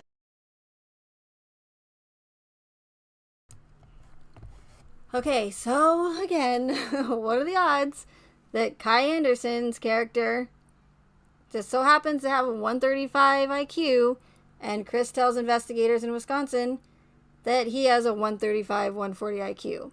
And what's funny about that is Chris does not have a 140 IQ. Why they want us to believe that, I'm not sure. And I have a theory which ties into the whole them incorporating, the ones in control of the Watts narrative, incorporating things from real life murder cases like Ted Bundy, Gacy, Manson, cult leaders, right? And we know that a lot of those prolific serial killers, a lot of them have or allegedly have high IQs. So to me, that's what we're seeing. But again, it's just a theory. And I don't know if you guys are familiar with Bill Cooper or William Cooper, but he was like a whistleblower, spoke out about Freemasons and other government corruption. But I was listening, I streamed one of his lectures on DLive, and he mentions the fact that he has, I think he said it was a 120 IQ. And I mean, and just by the way he speaks and everything he knows, he comes off that way, like he has a high IQ. Chris, I mean, look at the guy, right? You got him in there freaking picking his nose and his earwax and eating it, which I think was also done on purpose to just make people even more disgusted with him. But he says like every other word, and they want us to believe that someone with a 140 IQ or 135 IQ is going to leave several, not one item, but several items at Survey 319 with literally the rake handle sticking out of the ground by the grave. And who is not smart enough to know that you don't take the bodies of your dead family to the place of your work with GPS, or carry the bodies of your family out in front of your house so all your neighbors can see, or anybody driving by, or leave her purse and car and car seats. But it's all done on that way on purpose. So that way there's no, as far as the pushing the narrative out there, to people, not like myself or you guys, like that just are not in the true crime community. They just hear the story, they hear the narrative from the mainstream media, and then that's it, right? So they didn't want there to be any speculation to other people, and they wanted to make it so that Chris was the only one, so that way they could just open and shut the case. Do you know what I mean? Like, oh, he pled guilty. He's guilty, and he did it because he pointed where the girl, he knew which tank each one of the girls were in, and we have his GPS in his truck, and he went to the, so everything, all the Survey 319 looks totally staged, like red arrows pointing, like, here you go, drone, right here. You see what I'm saying? Like, it's to make it so they could literally just push the narrative and then shut the case and still push their agenda, or close the case and still push their agenda, which is another reason why he didn't ask for a lawyer, which is why he went through all the trouble to murder his entire family so he could allegedly, what the DA says, is to be with his mistress, or that's what they believe. So it's why he, went through all that trouble just to only confess after, 4 hours? Why would you go through all that trouble and confess after 4 hours?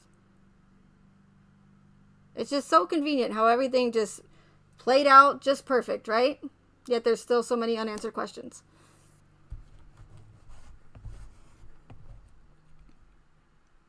Okay, so the next one is Kessinger lied to police, deleted the content from her phone. Not the entire content from her phone, which I originally thought that she had, scrubbed the entire phone, and we know that she didn't, because she still had messages and her call logs and stuff. So she only deleted the stuff between her and Chris. Says the official narrative. I have to keep saying that because who knows what's true and what's not. We just have to go based on what they tell us in that discovery. So the character Beverly asks Ivy how she was able to because they were in the cult, right? And the cult leader is Kai Anderson. She asks her how she comes out smelling like a rose. And Ivy goes on to explain how she was useful to the FBI and they offered her immunity. So let's listen.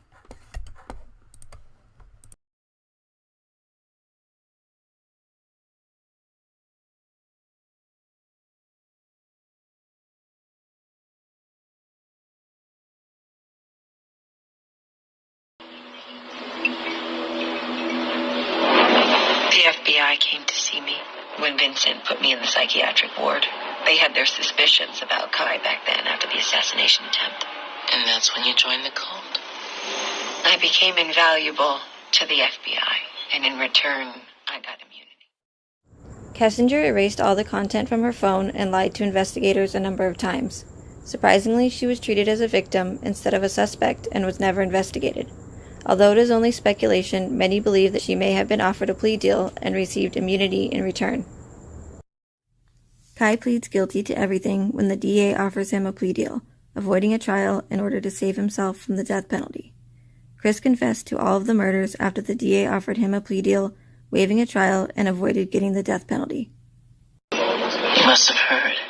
Kai pled guilty to everything. He's not going to trial. That doesn't surprise you. Why do you care? Because I'm waiting for the other shoe to drop. Why didn't he turn me in? They took me in the night of the raid and let me go. Not another word since. Beverly, you didn't fit the profile. A black woman in a cult of angry white nationalists. They thought you were an unwilling victim. You were the informant. Isn't that what you told them? I told them the truth. I didn't see that you were involved in any crime.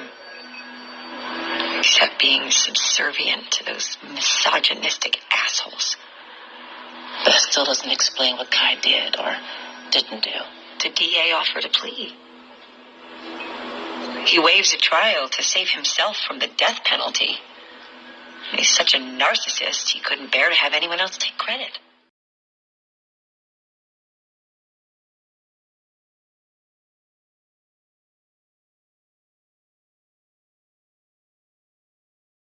Okay, so I just went ahead and played the Kessinger one and the death penalty one. But, so, people have claimed that for a while that they believe that she's in, Kessinger's in protective custody.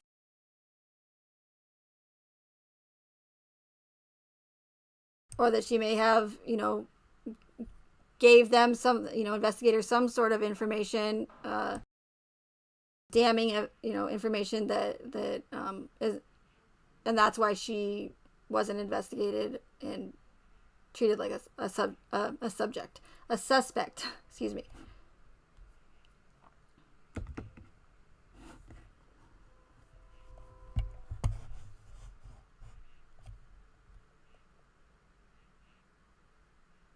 Okay, and then the next clip after that obviously was the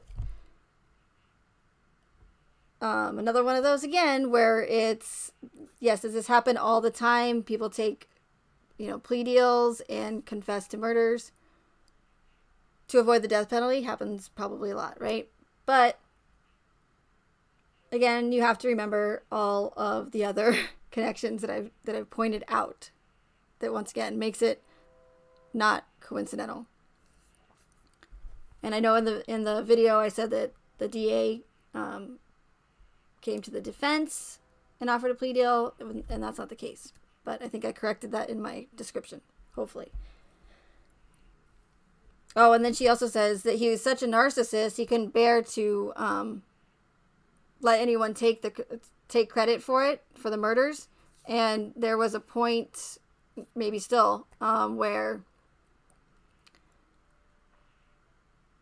well, of course you have the narcissist thing, right? People are like, oh, he's a covert narcissist, all these people evaluating Chris, right? And then there was a time, or a period of time where I think actually no, still, where they're saying that he's covering for someone, right? Which could be Kessinger or anybody else. So I don't know, just wanted to throw that out there.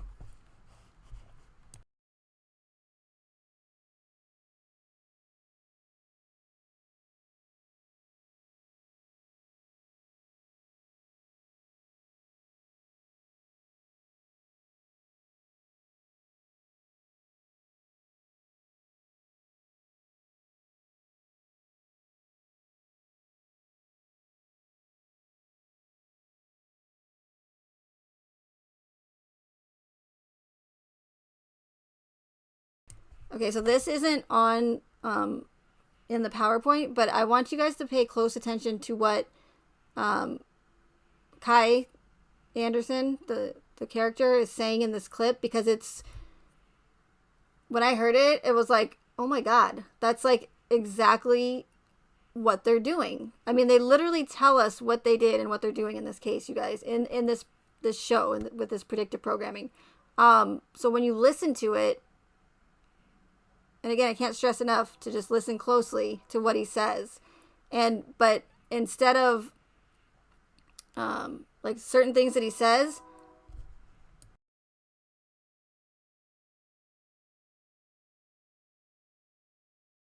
just replace it with the Watts narrative, and then I'll go over it after as well.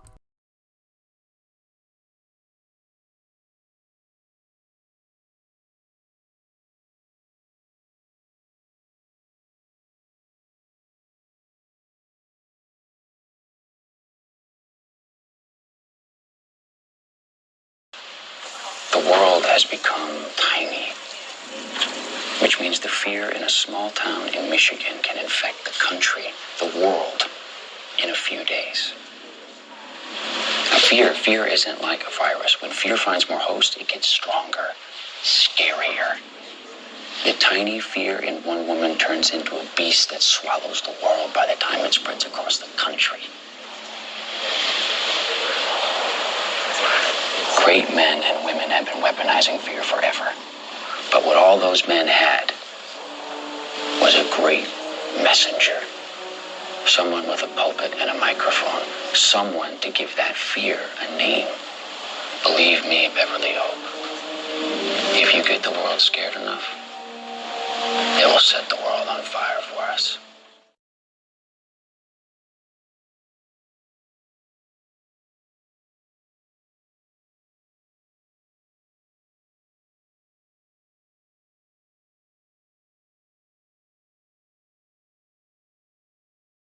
Okay, so I just want to go through this real quick, because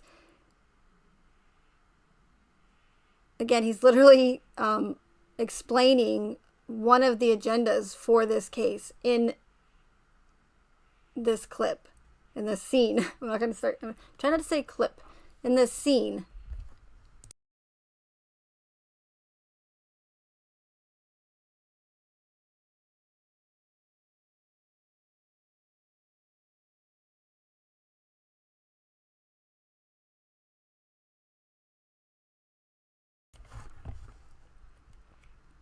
It's become tiny, which means the fear in a small town in Michigan can... So he says, which means a fear in a small town in Michigan. So replace Michigan with Frederick. We know Frederick's a small town. So he says a fear in a small town of Frederick. Can infect the country, the world. Can affect the country, the world. In a few days. In a few days. We know that this case gained widespread media attention within days, like, worldwide. So,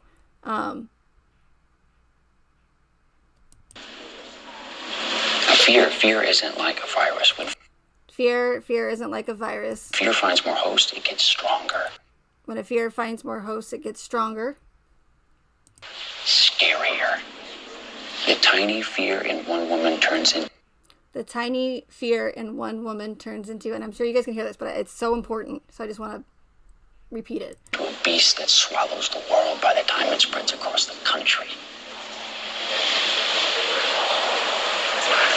Great men and women have been weaponizing fear forever. But what all those men had was a great messenger. So, in my opinion, what he's saying right here is that what I've told you guys many times, especially recently, is that one of the agendas for this case is to spread fear. So it was mainly pointed at or directed at women and children, because the best way to control people is with fear. And that's what a lot of these, the reason for a lot of these other orchestrated events as well. Just like the whole virus thing. People are so scared that they're going to die and get sick. So what do? They don't do research. They just listen to the mainstream media. They just conform and do as they're told. Right? Because they're so scared. That's how you control people. Again, is with fear. So, and that's what he's telling Beverly, is that they men and women have been doing that for years to control people. So now he's going to say, all you need is, well, you'll hear. What all those men had was a great messenger. Someone with a pulpit and a microphone. Someone to give that fear a name. So replace pulpit and a microphone with a cell phone and a social media account. You have Shanann. So there's that one person that can spread that fear to the world, like a virus.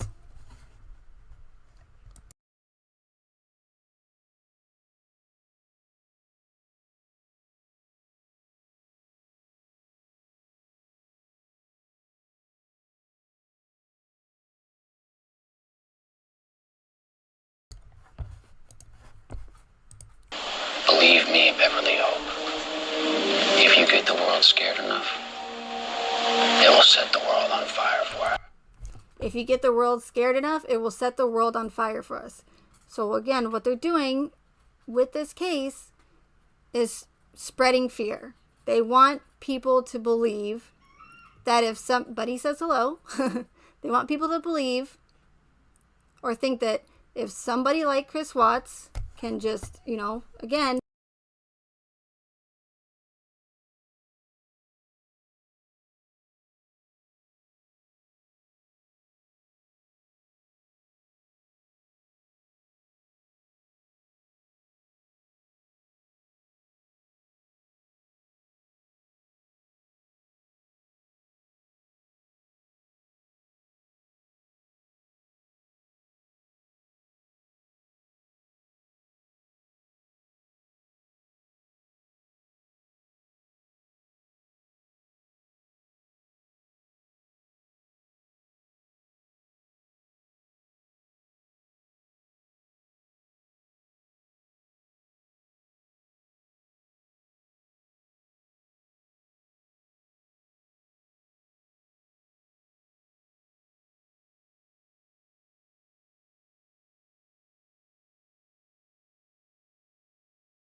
Oh, don't tell me I was muted that whole time. Oh my god. Worst streamer ever. Oh my god. I was like, no, I was muted the whole time. I did like I went on such a great rant right there too. Dang it. Oh man. Can we start over? I'm just kidding. Okay, so real quick, hey Eddie, hey RW, what's the last thing that you guys heard me say? Nothing after the clip, the scene, right?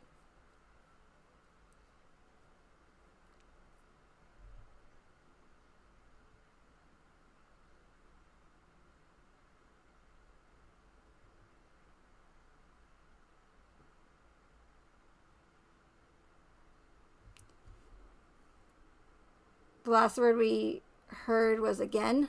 Oh, I don't remember what I said. I say again all the time. I'm trying not to, but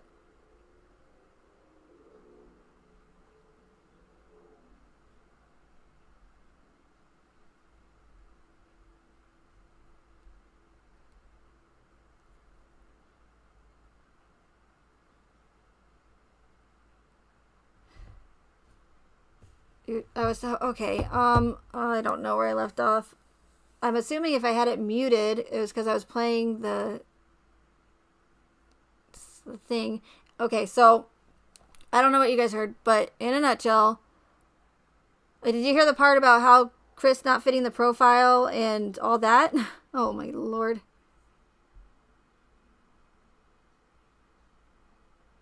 Okay, so you did hear that. Okay, good. So that's fine then. That works. So yes, that what they're doing is literally telling us to our faces that they are using fear to control us, and admitting it right in with this predictive programming in this show, and it just and I get worked up about it because it just boggles my mind how they just literally tell us. So and I don't know if you heard this part, but again, you have to think outside the box and replace, small town in Michigan with pulpit with Frederick, small town in Frederick, replace pulpit and a microphone because Beverly is who Kai is talking to is a news reporter, and replace it with Shanann, who had a cell phone and social media to get that fear and spread that message, right? So I had a really great thing that I had going on there with the whole rant, but it's okay. We'll move on. As long as you guys heard that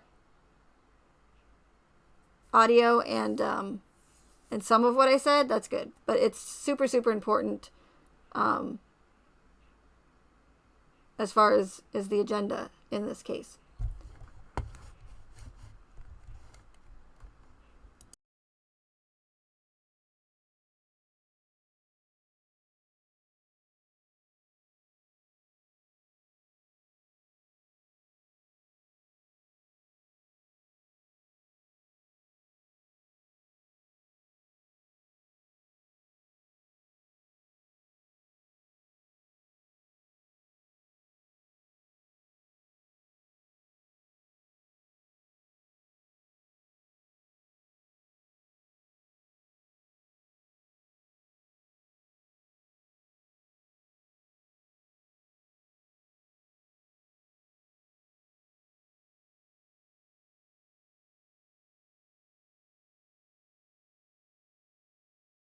Okay, so sorry about that. So I'm going to go to 1984. I did make another American Horror Story connection, but that was for season 8, Apocalypse, where I just go over the trailer or the teaser on Nate's TV, and then I also go into some predictions as far as 1984 goes, and then as well as point out a huge connection that I noticed when Tammy Lee asked Chris about that murder in Aurora where the guy killed his family with a ball peen hammer. But I won't go into that one. But it is, I can cover it a different time, but that's a huge one as well. But I just want to finish this part.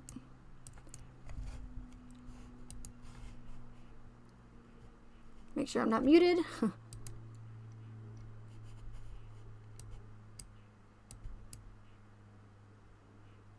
Okay, so I'm going to go ahead and just play. And then I don't have to say it and then play it again. American Horror Story titled 1984. Shanann was born on January 10th, 1984. The character Montana Duke is an aerobics instructor and one of the counselors at Camp Redwood. Here's a picture of Nicole Kessinger and her dog, Duke.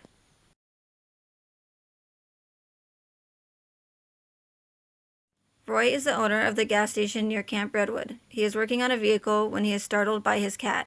One person carrying it. Jesus! Oh, Bella, you maniac!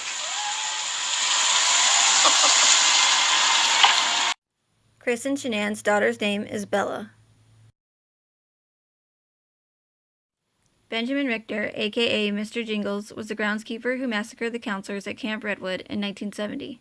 Mr. Jingles would later escape from the insane asylum in 1984. Save the taxpayers a lot of money.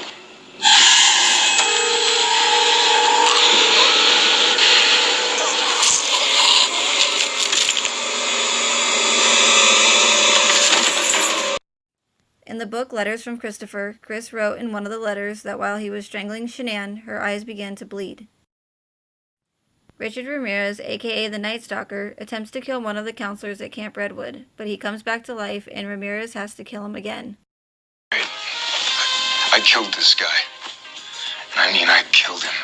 Dead. No question. I see. Is that the first time you've killed someone? No. But it's the first time I had to do it twice. I killed him. And then he was alive again. How? Well, Jesus, of course. Also in the book Letters from Christopher, Chris claims he had to kill his daughters Bella and Cece twice because they didn't die the first time he tried smothering them. Camp counselors Trevor and Xavier try to revive Chet, another counselor who was badly hurt. Whoa, what are you doing? It's epinephrine for like peanut allergies and shit. It's like pure adrenaline. You sure it's gonna work? It's not gonna make them worse. Shanann carried EpiPens with her because her daughter Celeste had a tree nut allergy.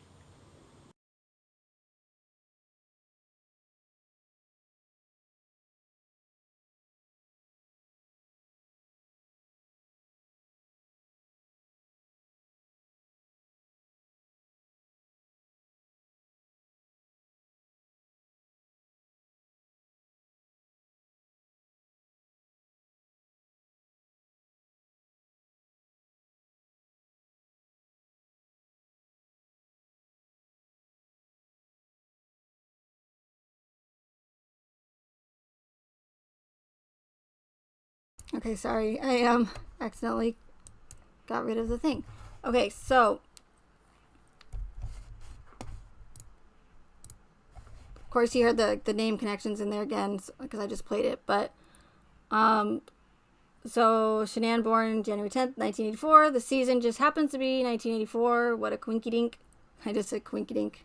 I never say that. Only on my live streams. Okay, you heard that one. EpiPen.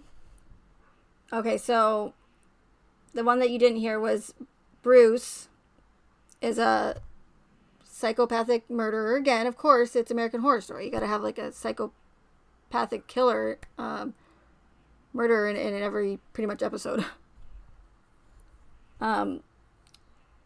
Who in the scene walks up to Donna and Brooke and their car is broken down. They're trying to figure out what's wrong with it.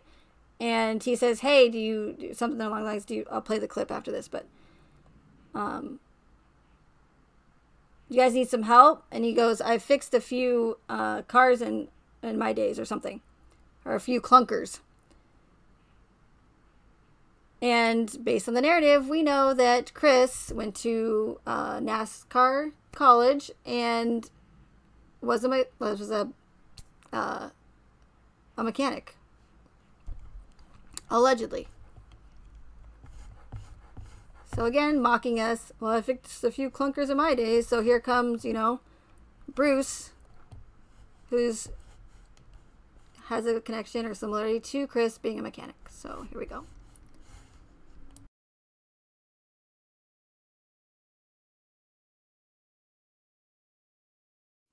Let's listen to what Bruce, the murderous hitchhiker, has to say to Donna and Brooke when their car breaks down. You want me to take a look? I fixed a few clunkers in my day.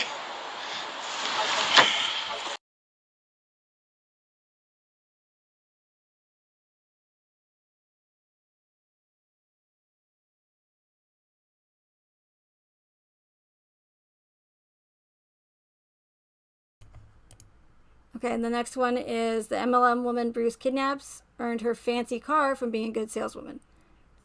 And then we know Lavelle provided Shanann's Lexus for reaching a high level in her sales, selling Thrive. So here's that audio.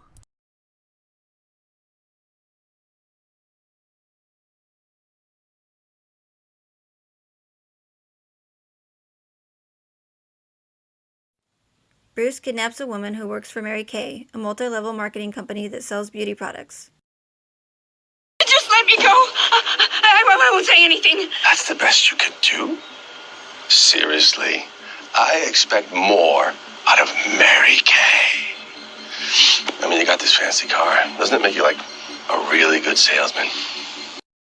Shanann also worked for a multi-level marketing company called Lavelle, a company that sells plant-based vitamin supplements. Just like the Mary Kay woman, Lavelle provided Shanann's Lexus for reaching a high level in her sales.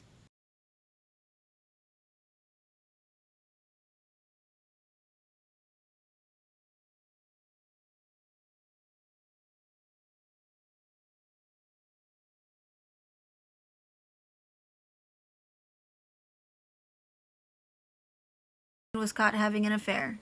They moved to another state to try and start over and would later find out that the house they moved into actually makes people kill. The Watts moved from North Carolina to Colorado into a new house. Chris was also having an affair and would eventually end up killing his family in what would also be later dubbed the murder house. Chris later claimed that something evil had taken over him when he murdered his family. Okay, I just played that because that was what I mentioned earlier.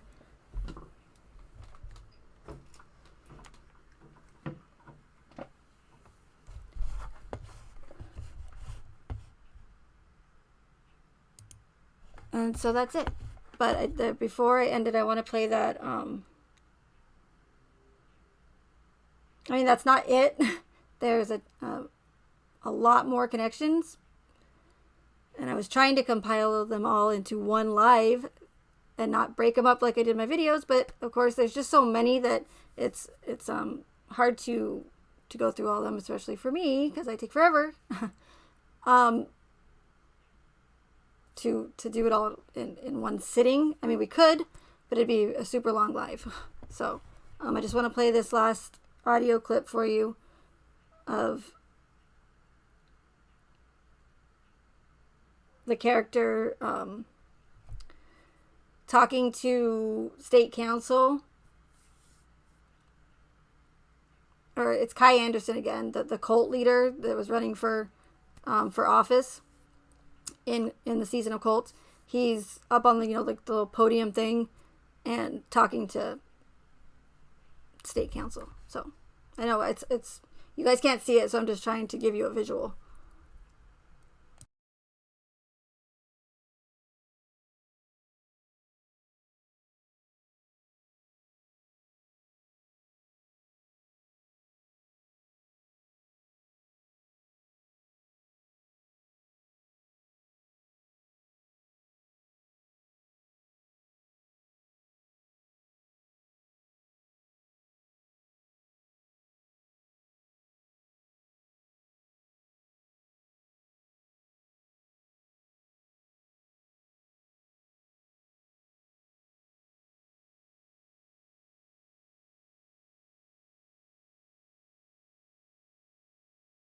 Okay, sorry. One more clip and then another clip after the last one. I forgot to mention the scene comparing cult leaders, like, infamous cult leaders, to how people compare MLM companies or pyramid schemes to being cult-like. It's also a pyramid, which the powers that be really love their triangles with, so with the pyramid scheme. And again, how MLM companies are comparable to being like cults. Okay. Cult leader Kai Anderson yearns to make a connection with his followers and makes them drink poison Kool-Aid, similar to how Jim Jones did in 1978. Death is not a fearful thing. It's the living that's cursed. Jesus, Kai. Who the hell is Jim Jones? He made his followers drink poison Kool-Aid. Please, Kai, you can't do this. Oz needs his mothers. You need us. You want to get to the next level, you need more than ass-sucking sycophants. All he needs are his loyal followers. That's right, Gary. Fidelity to the cause is the backbone of our movement. But it's time to remove ourselves from the shackles of our bodies. That's why this Kool-Aid isn't just for the women. It's for all of us. On ShakedownTitle.com, the writer explains how Lavelle, as well as other multi-level marketing companies, are all cults that prey on the weak and eventually trick them into drinking the poison Kool-Aid. In another article, he explains that Nicole Atkinson was, and still is, drinking the Thrive Kool-Aid.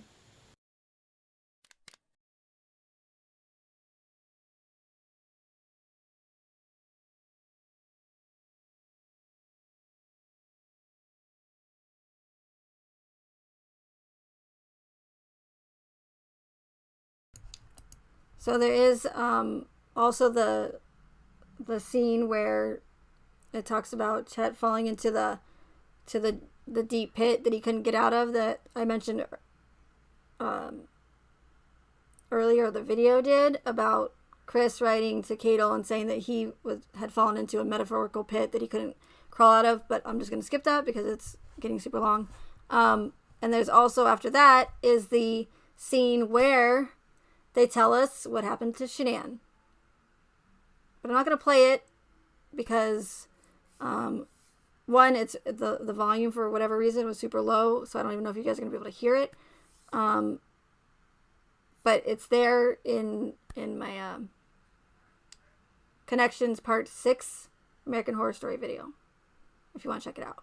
But they literally told us what happened with this case and with Shanann in American Horror Story.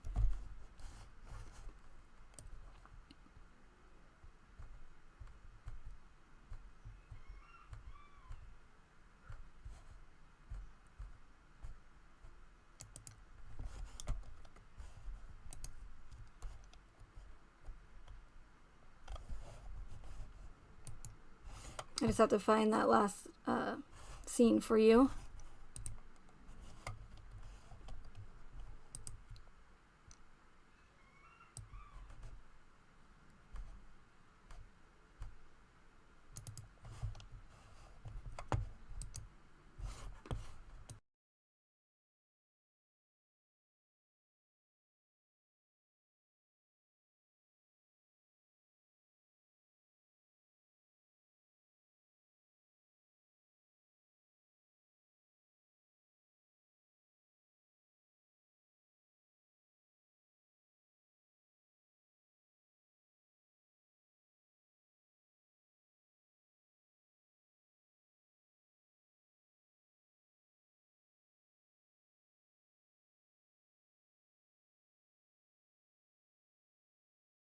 Pay close attention to what Kai is saying. Once again, it is very significant.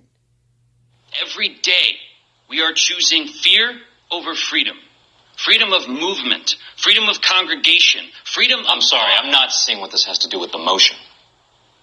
Because you don't see anything. None of you do. Fear is currency. It has value. We don't need more cops. We need less. We don't need to protect the Jewish Community Center. We need to let them blow it up. Order! I'm trying to help you. Don't you see? They want to be scared. They yearn to be so scared that they don't have to think anymore, that they don't have to want for anything anymore. Fear will release them from their desires and their ambitions and their bullshit needs. And then they will come running to us like children in a feverish nightmare. And the chosen few who are not afraid of the seas and the heights and the beasts of the world will return at the head of the evolutionary table to shepherd the weak into the chosen promised land of truth and freedom. Okay. Let me get this straight. You want us to just let chaos reign in our community so that everyone gets so scared that they'll, give us some sort of unlimited power to protect them?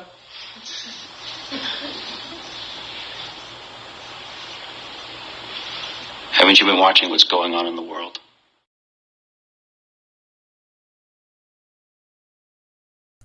Okay, so why that's so significant? What, in my opinion, Kai is saying is that if, like you said, if we let chaos, run rampant in our streets and don't do anything about it, similar to all those protests a few months ago, right?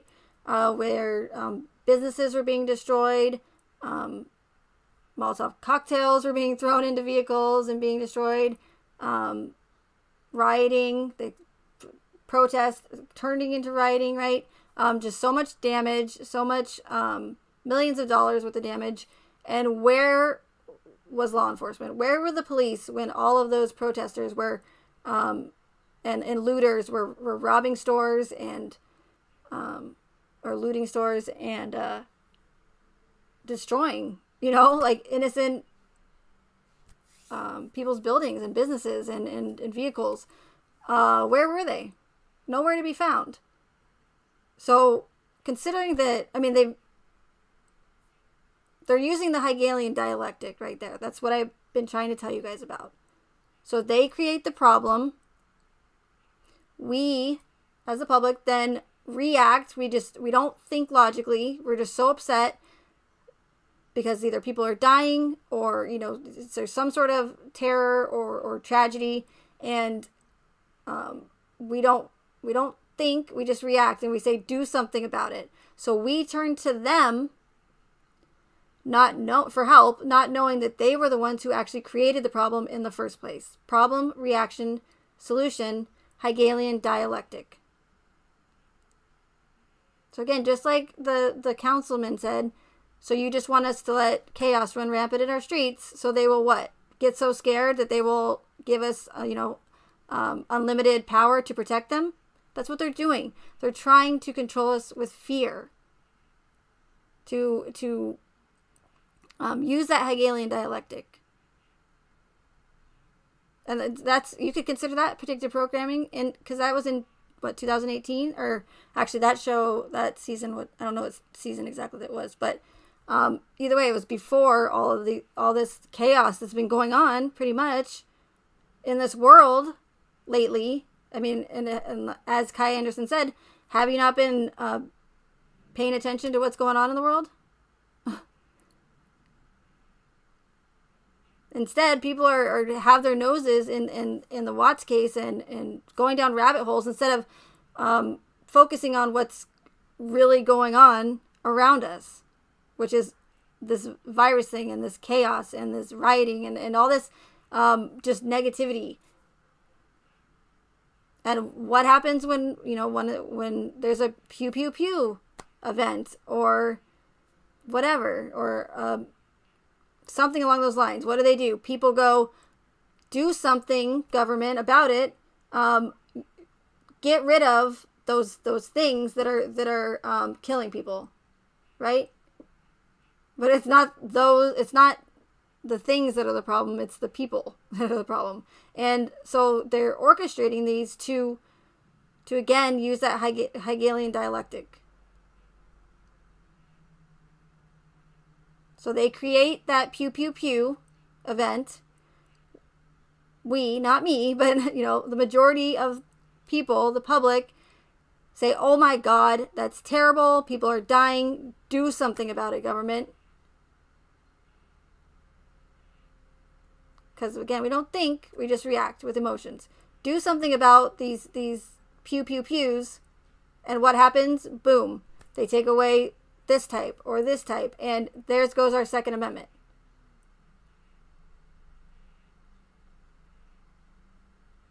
And so people are literally begging for their rights to be taken away, not realizing, I know that they probably think that they are doing the right thing by literally asking for these our rights to get taken away, but not realizing that they're doing more harm than good.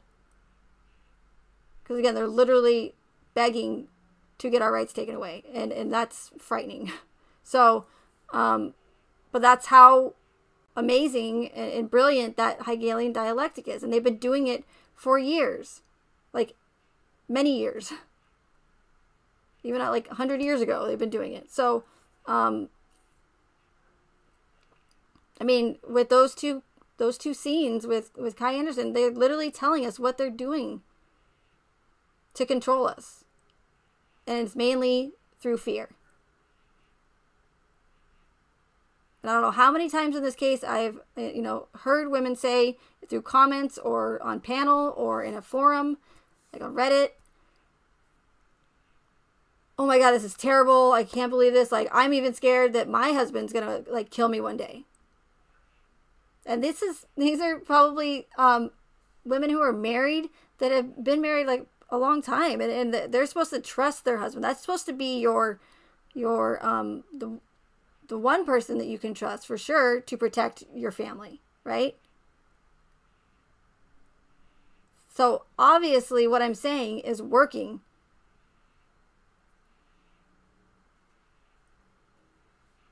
And they want you to believe that again, murders happen all the time, yes, but they want you to think it happens more than it does, and by people that by anyone who doesn't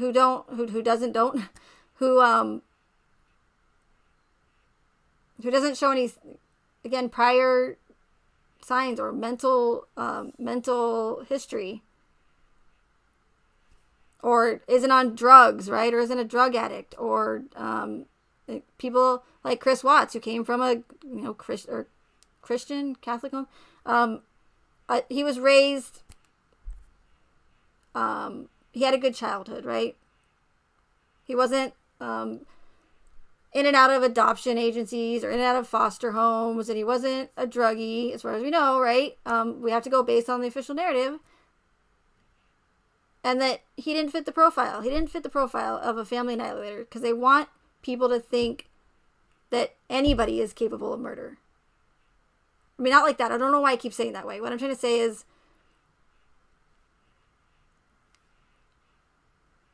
usually there's a motive for murder. So the fact that they don't give us one is telling. Because I don't want to say, of course, anybody is capable of murder.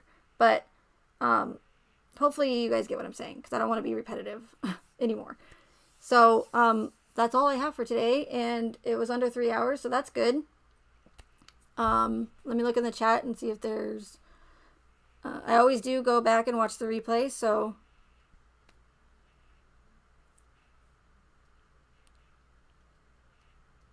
I can see what you guys are saying about it.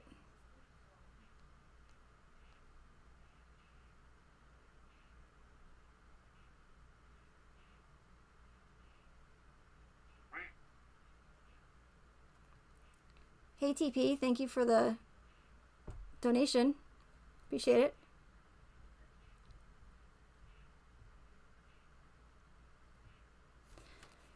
So I know I've said this before, but I'll say it again. If you really want to hear more about what I have to say, or hear what I have to say about this case in further depth or detail, then I really encourage you to follow me on DLive. And not only follow me, but if you get a notification, really try to be there, and I'm streaming all the time on DLive, just because I just, why not? I can pretty much stream whatever I want. So as of now, YouTube can't do it. You guys know that. So I can stream Ole Damagard. Oh, and if I just wanted to bring up, I figured out why my replays weren't up after I told you guys that they'll be up for 3 days. It was, I don't know how it happened, but the setting for posting my replays was off. Don't know how it happened, but so it was on my end, not DLive's. So that's why that Ole Damagar video that I said would be up for 3 days was not. So I'll probably stream him again so that those of you that were interested in watching that can see that.